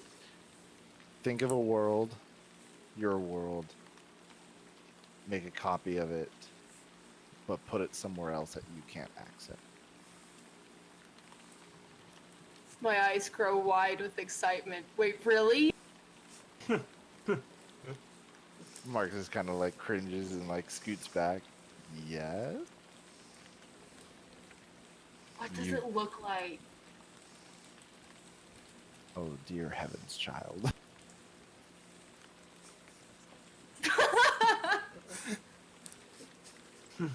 Do it weaves the fuck out. I don't think there's enough time to describe it, but I will at least tell you. The plane is called Arborea. Is it magical? It is full of magic. Is it sparkly?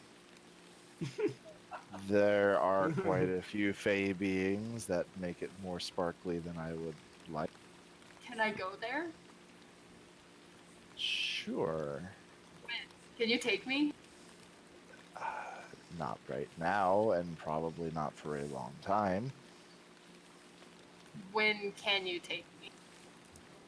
when the next eclipse happens. Do you know when that is? I'm not an astrologer. Okay, when we get to Singor, we've got to find one so that we can figure this out. You have to promise that that you'll take me. Marx is just like, I don't think you want to go. Why wouldn't I want to go there? Well,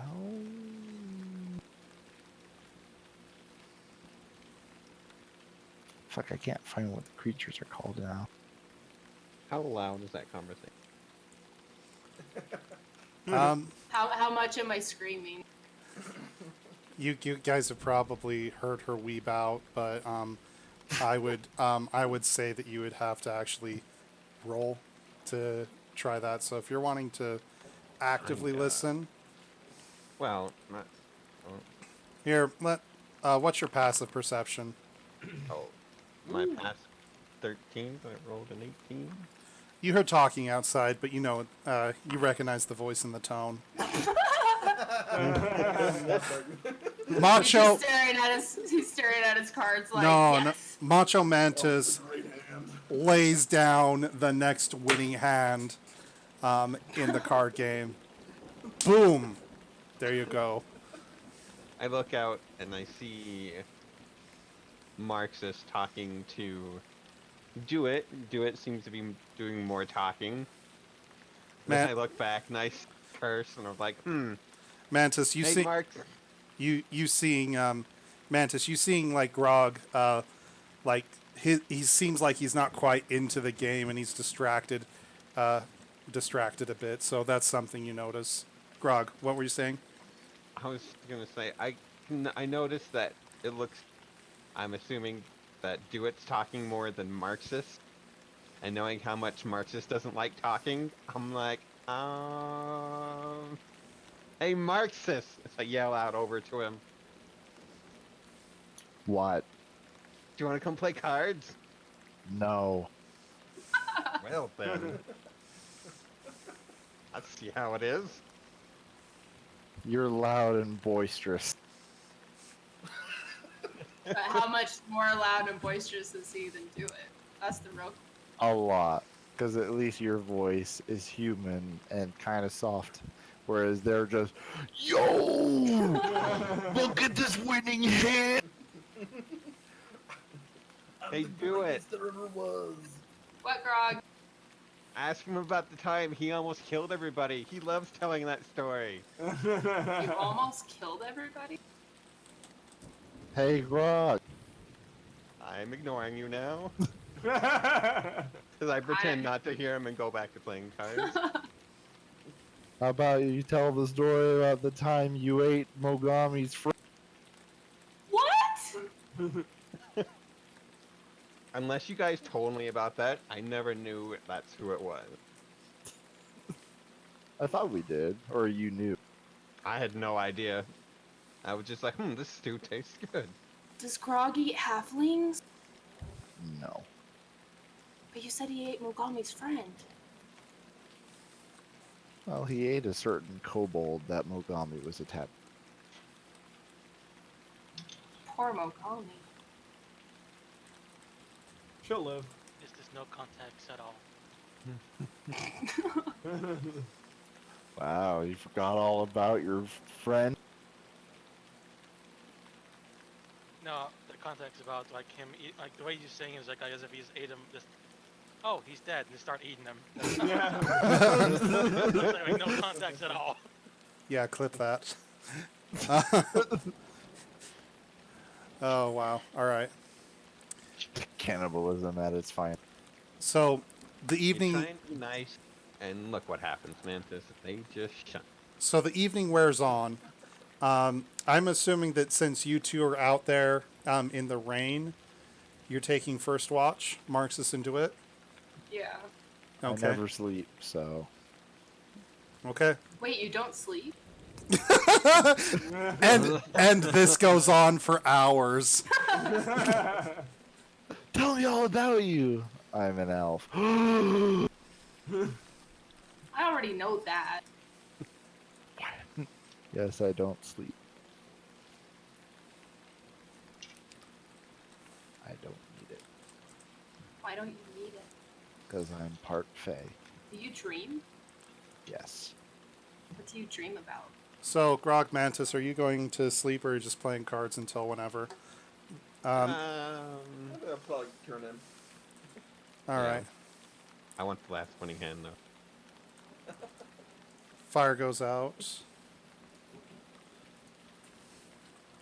As it wears into the evening. If nobody's maintaining it, that is. Norn, Mogami, what are you guys doing? Here, if we don't, it's here. If we're done looking at the book, then I'll probably just sitting up trying to go to bed. Okay. All right. Snore, what are you doing?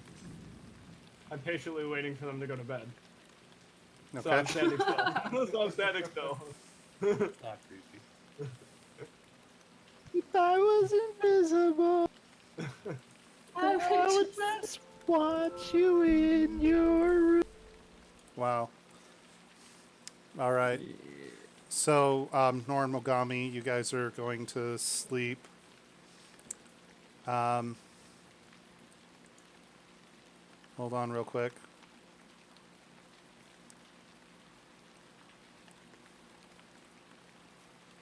Casey, I don't think you can do that.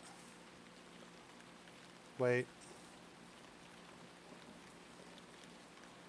No, you wouldn't be able to do that how you're thinking. You can set like a specific trigger, but you can't use it in the way that you're chatting about.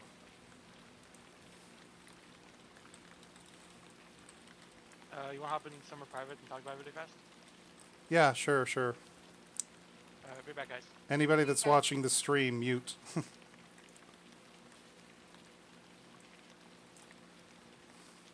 So, Casey, you can suggest a course of activity to an individual. It has to be cast on a creature, and that's where it is. So you can't. I remember it being used on an object at one point. Did they change that? Did they change that? I'm just reading the wording of the spell, mate. So it pursues the course of action you described. You can set a specific condition that will trigger. So, like, for example, once the person sees the red coat, a person in a red coat, they have to turn left and push over a table that's next to them. Like, you so can... pretty much I have to cast it on them, and then when they Yep. trigger, then it happens. You would have to know that Snore is there in order to be able to cast this on him. So, yeah, it's not going to work the way that you're wanting it to. I'm sorry, mate. Because the one campaign I was watching then totally did it wrong then. Maybe. Well, Maybe. that's their mistake, not mine. Yeah, but just as it's written, that's how the spell works. Anyways, let's hop back up. I thought it was a feather dance. And It's then a he dagger. said... Sorry, I'm It's back. dagger. Your mom. Ah! I'm offended. Oh! All right, I so... love your mom. Norn and Mogami, you guys bunk down, bed down, and start to go to sleep. It's about an hour or so later. Snore, are you trying to stay up through the night, or No, I'm just waiting for them to go to sleep. they eventually fall asleep? Alright, and then I'm gonna mage hand through Mogami's bag again for the fruit.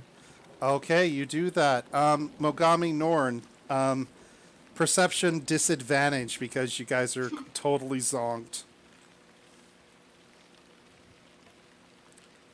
Oh, should I roll my sleight of hand, by the way? And I'm going to adjust the DC on that as well because you're asleep. Nat 20. Oh, Wait. yeah. All right. Rolled perception twice. Wait, what the heck? It's disadvantage. No, Oh. I know. It's like, Yeah. All right. So you have a pleasant sleep. Snore.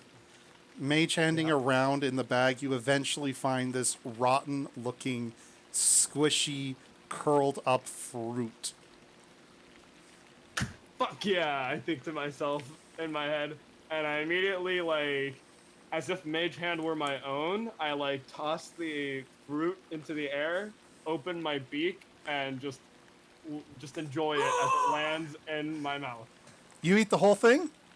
All of it. All of it. All of it. Oh boy. I'm probably real fucked for the rest of my life, but... All right. Don't worry. Your life is short. Oh, okay, well, it's okay. Okay. I'm probably just Boy. killed myself. Boy. Roll me, give me a second. I did not expect this to happen. Oh man, I'm going deep. Sunless Symbol. Just keeping it fresh, like Snorer does. Well, it's not really fresh anymore. Yeah, this is a little rotten. Probably left a bad taste in my mouth going down, but I'm a bird, so, you know, like, I'm not too picky. I'm gonna laugh if you explode like a Poro does. I'm probably gonna die. I don't know what's gonna happen to me, but I doubt it's good. Unless, like, I just get magical superpowers. Is this how I meet my patron? Near-death experience. Meet your maker. No, not because of this. Roll me a con save. All right. Wow, my con is 0, so. Oh.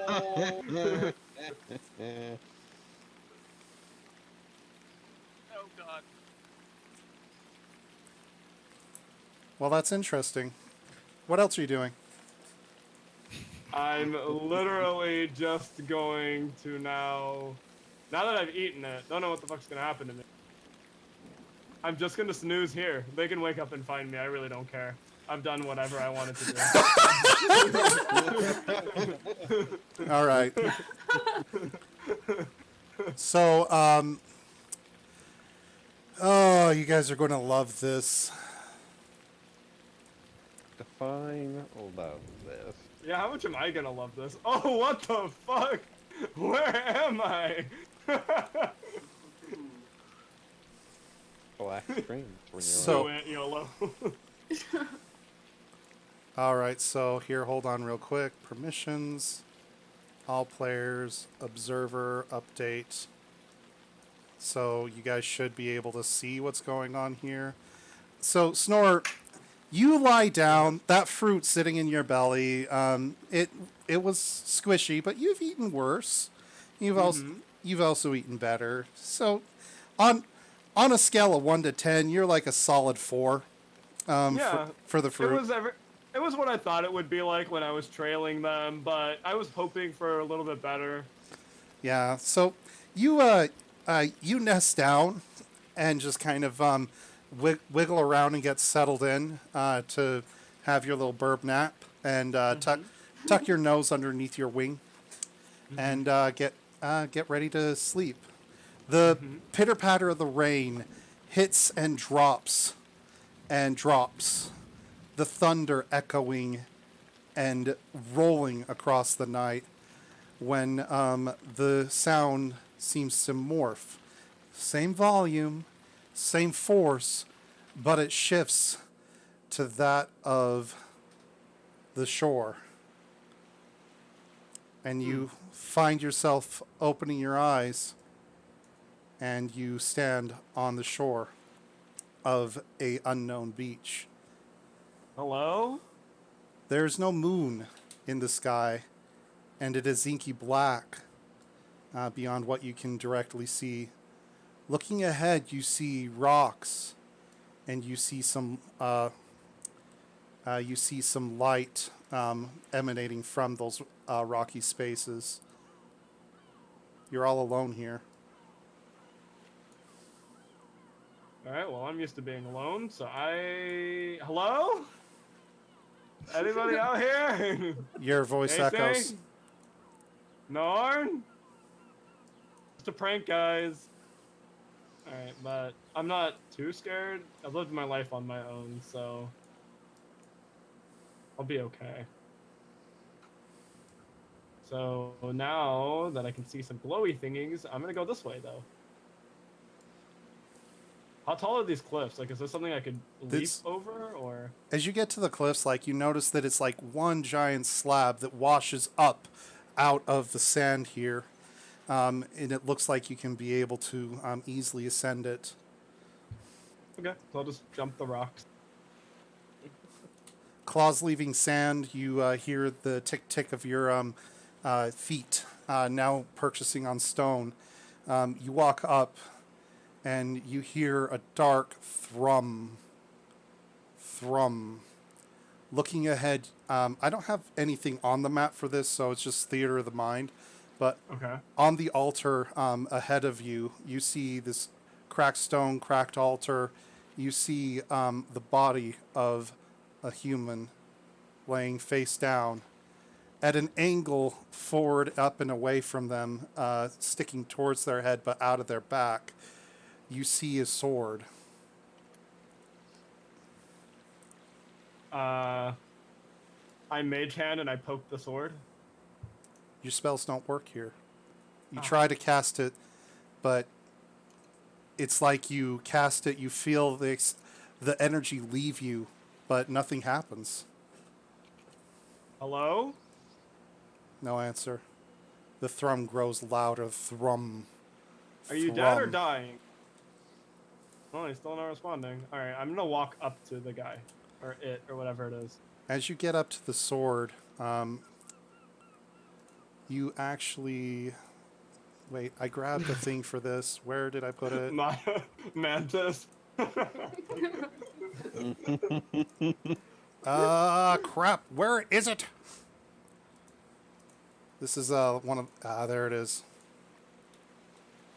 Create entry. It's an image. We're going to go ahead and I got to drop this in desktop here.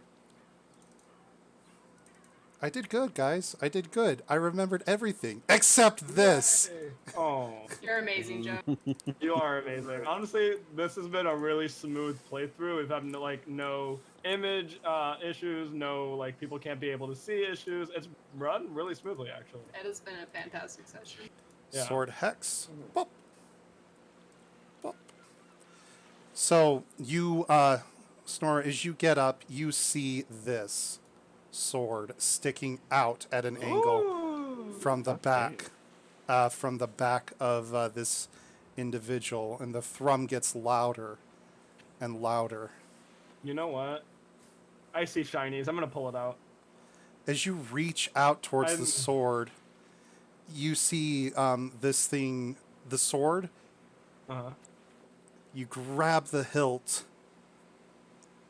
And like I want to put like my leg on the guy's back and my hands on the sword. All right, you do that. Like that's how much I want the shiny.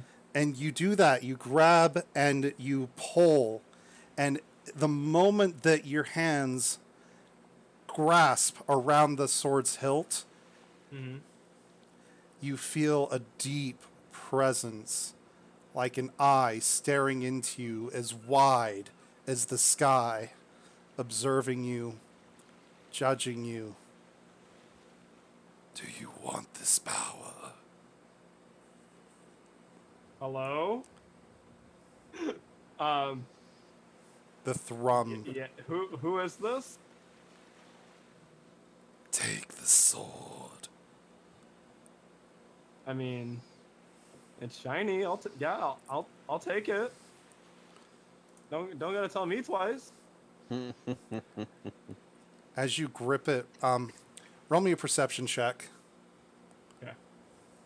Oh shit! I made this full screen and I lost this one. There it is. Okay, perception. Mm-hmm. Right here. As you grasp the sword, are you pulling it? Yeah. You pull it out. You see the eyes open on the sword, yellow and slitted, with red veins along the edge. I'm gonna just talk back. Oh.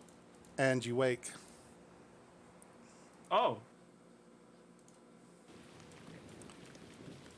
Okay.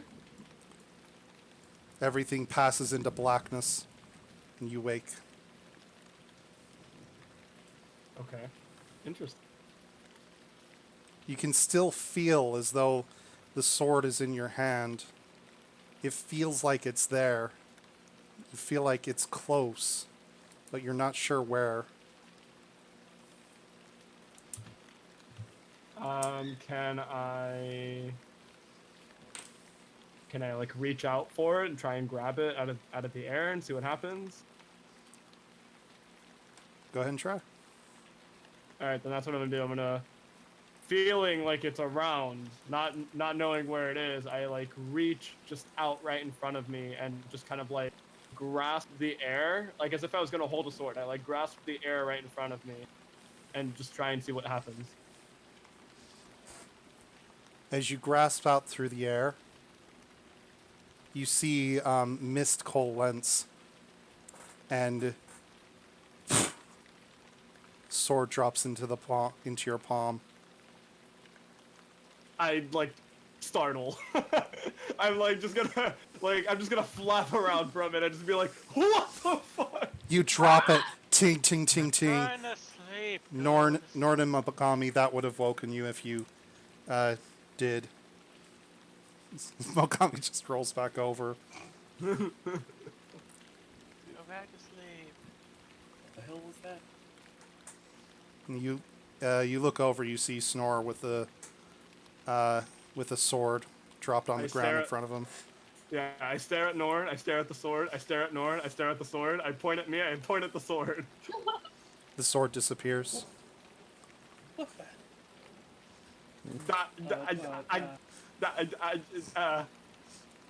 Bach? What the hell did you do? I can explain! You better. I like thrust my hand into the sky, like the air in front of me, and I grasp again. Does the sword reappear? Yes. I drop it again. What the fuck, Nord? What did you do? How did you get the sword? The fruit. The fruit? What fruit? Mogami's bag. Oh, damn it, Storm.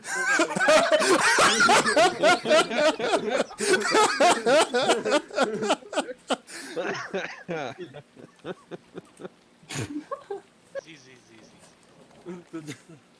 Mommy's asleep. Don't tell her. Just don't tell her. Can I see the sword? Can I hold it and look at it to see what's going? I think it That fruit disappeared is not a again. good If thing. if he wills it to stay, yeah. But I'm not sure if he understands that yet. Yeah, I'm just like, I'm freaking out. I think it just poofed again, honestly. Norn, what? Don't tell anybody. Okay. Hold on, make it reappear again. Are you sure? Yep. Okay. I like thrust my hand out and I try and grab it again. And it reappears, I'm assuming? Hold on, dude. Alright. Am I getting like an evil vibe off of you? Can you innately do that, or do you have to cast for that?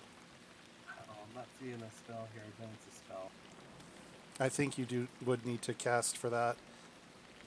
Yeah, detect good and evil. Yeah.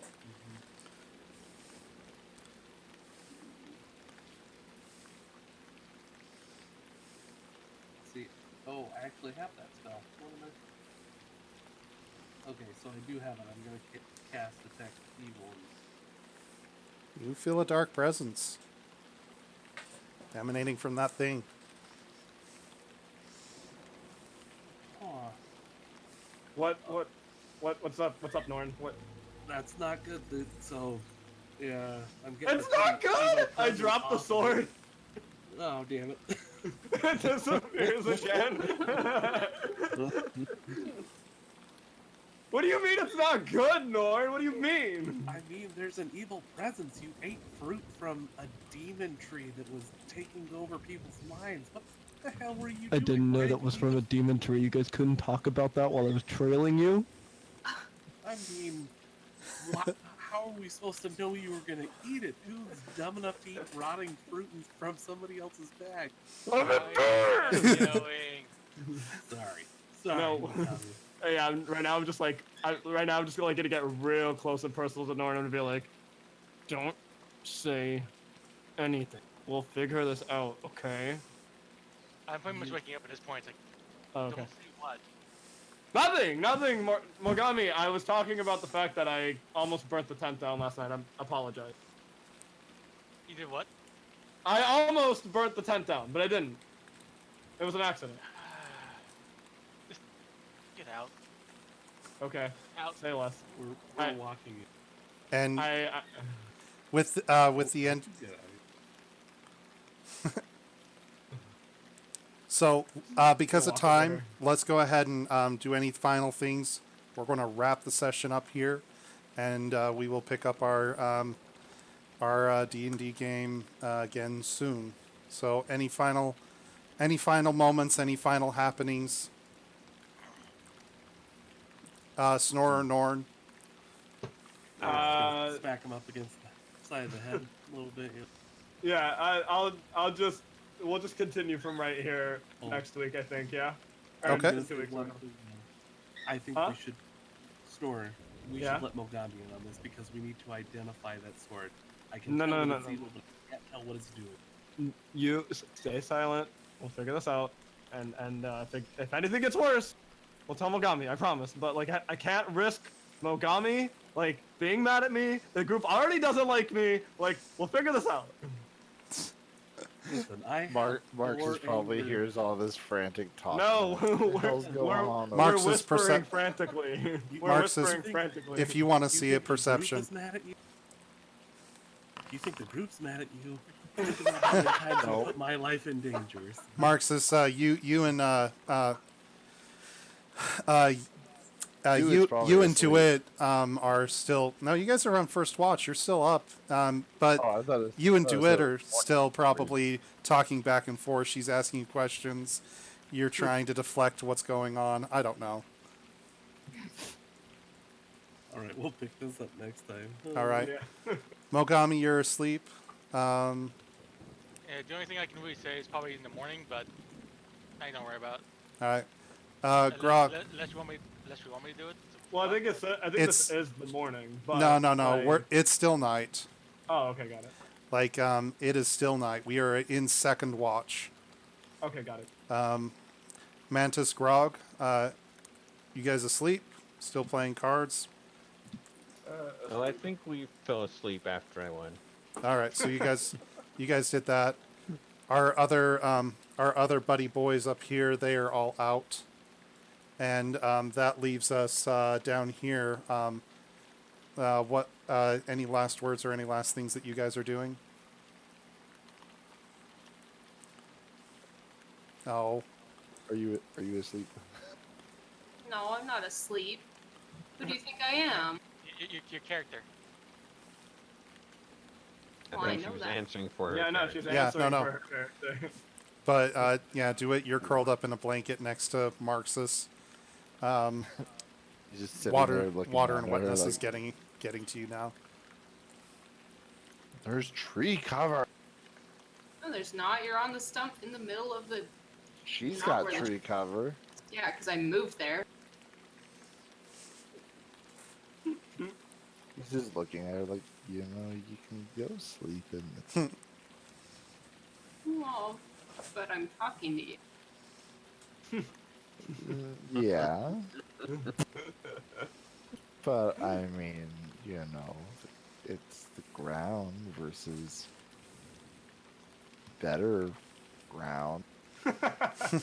Well, I mean, you could scoot over and I could sit by you on the stump if you want. I mean, do you want to get wet? Well, you could sit under the tree. Whoa, crazy!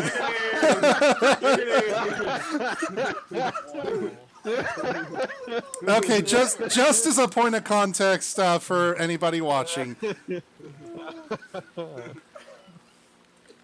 this one is married to this one IRL, so just so that like we can make that clear. All right. Let's calm it down and wrap this up, guys. Come on. Yeah, Oh yeah. my god, that was great.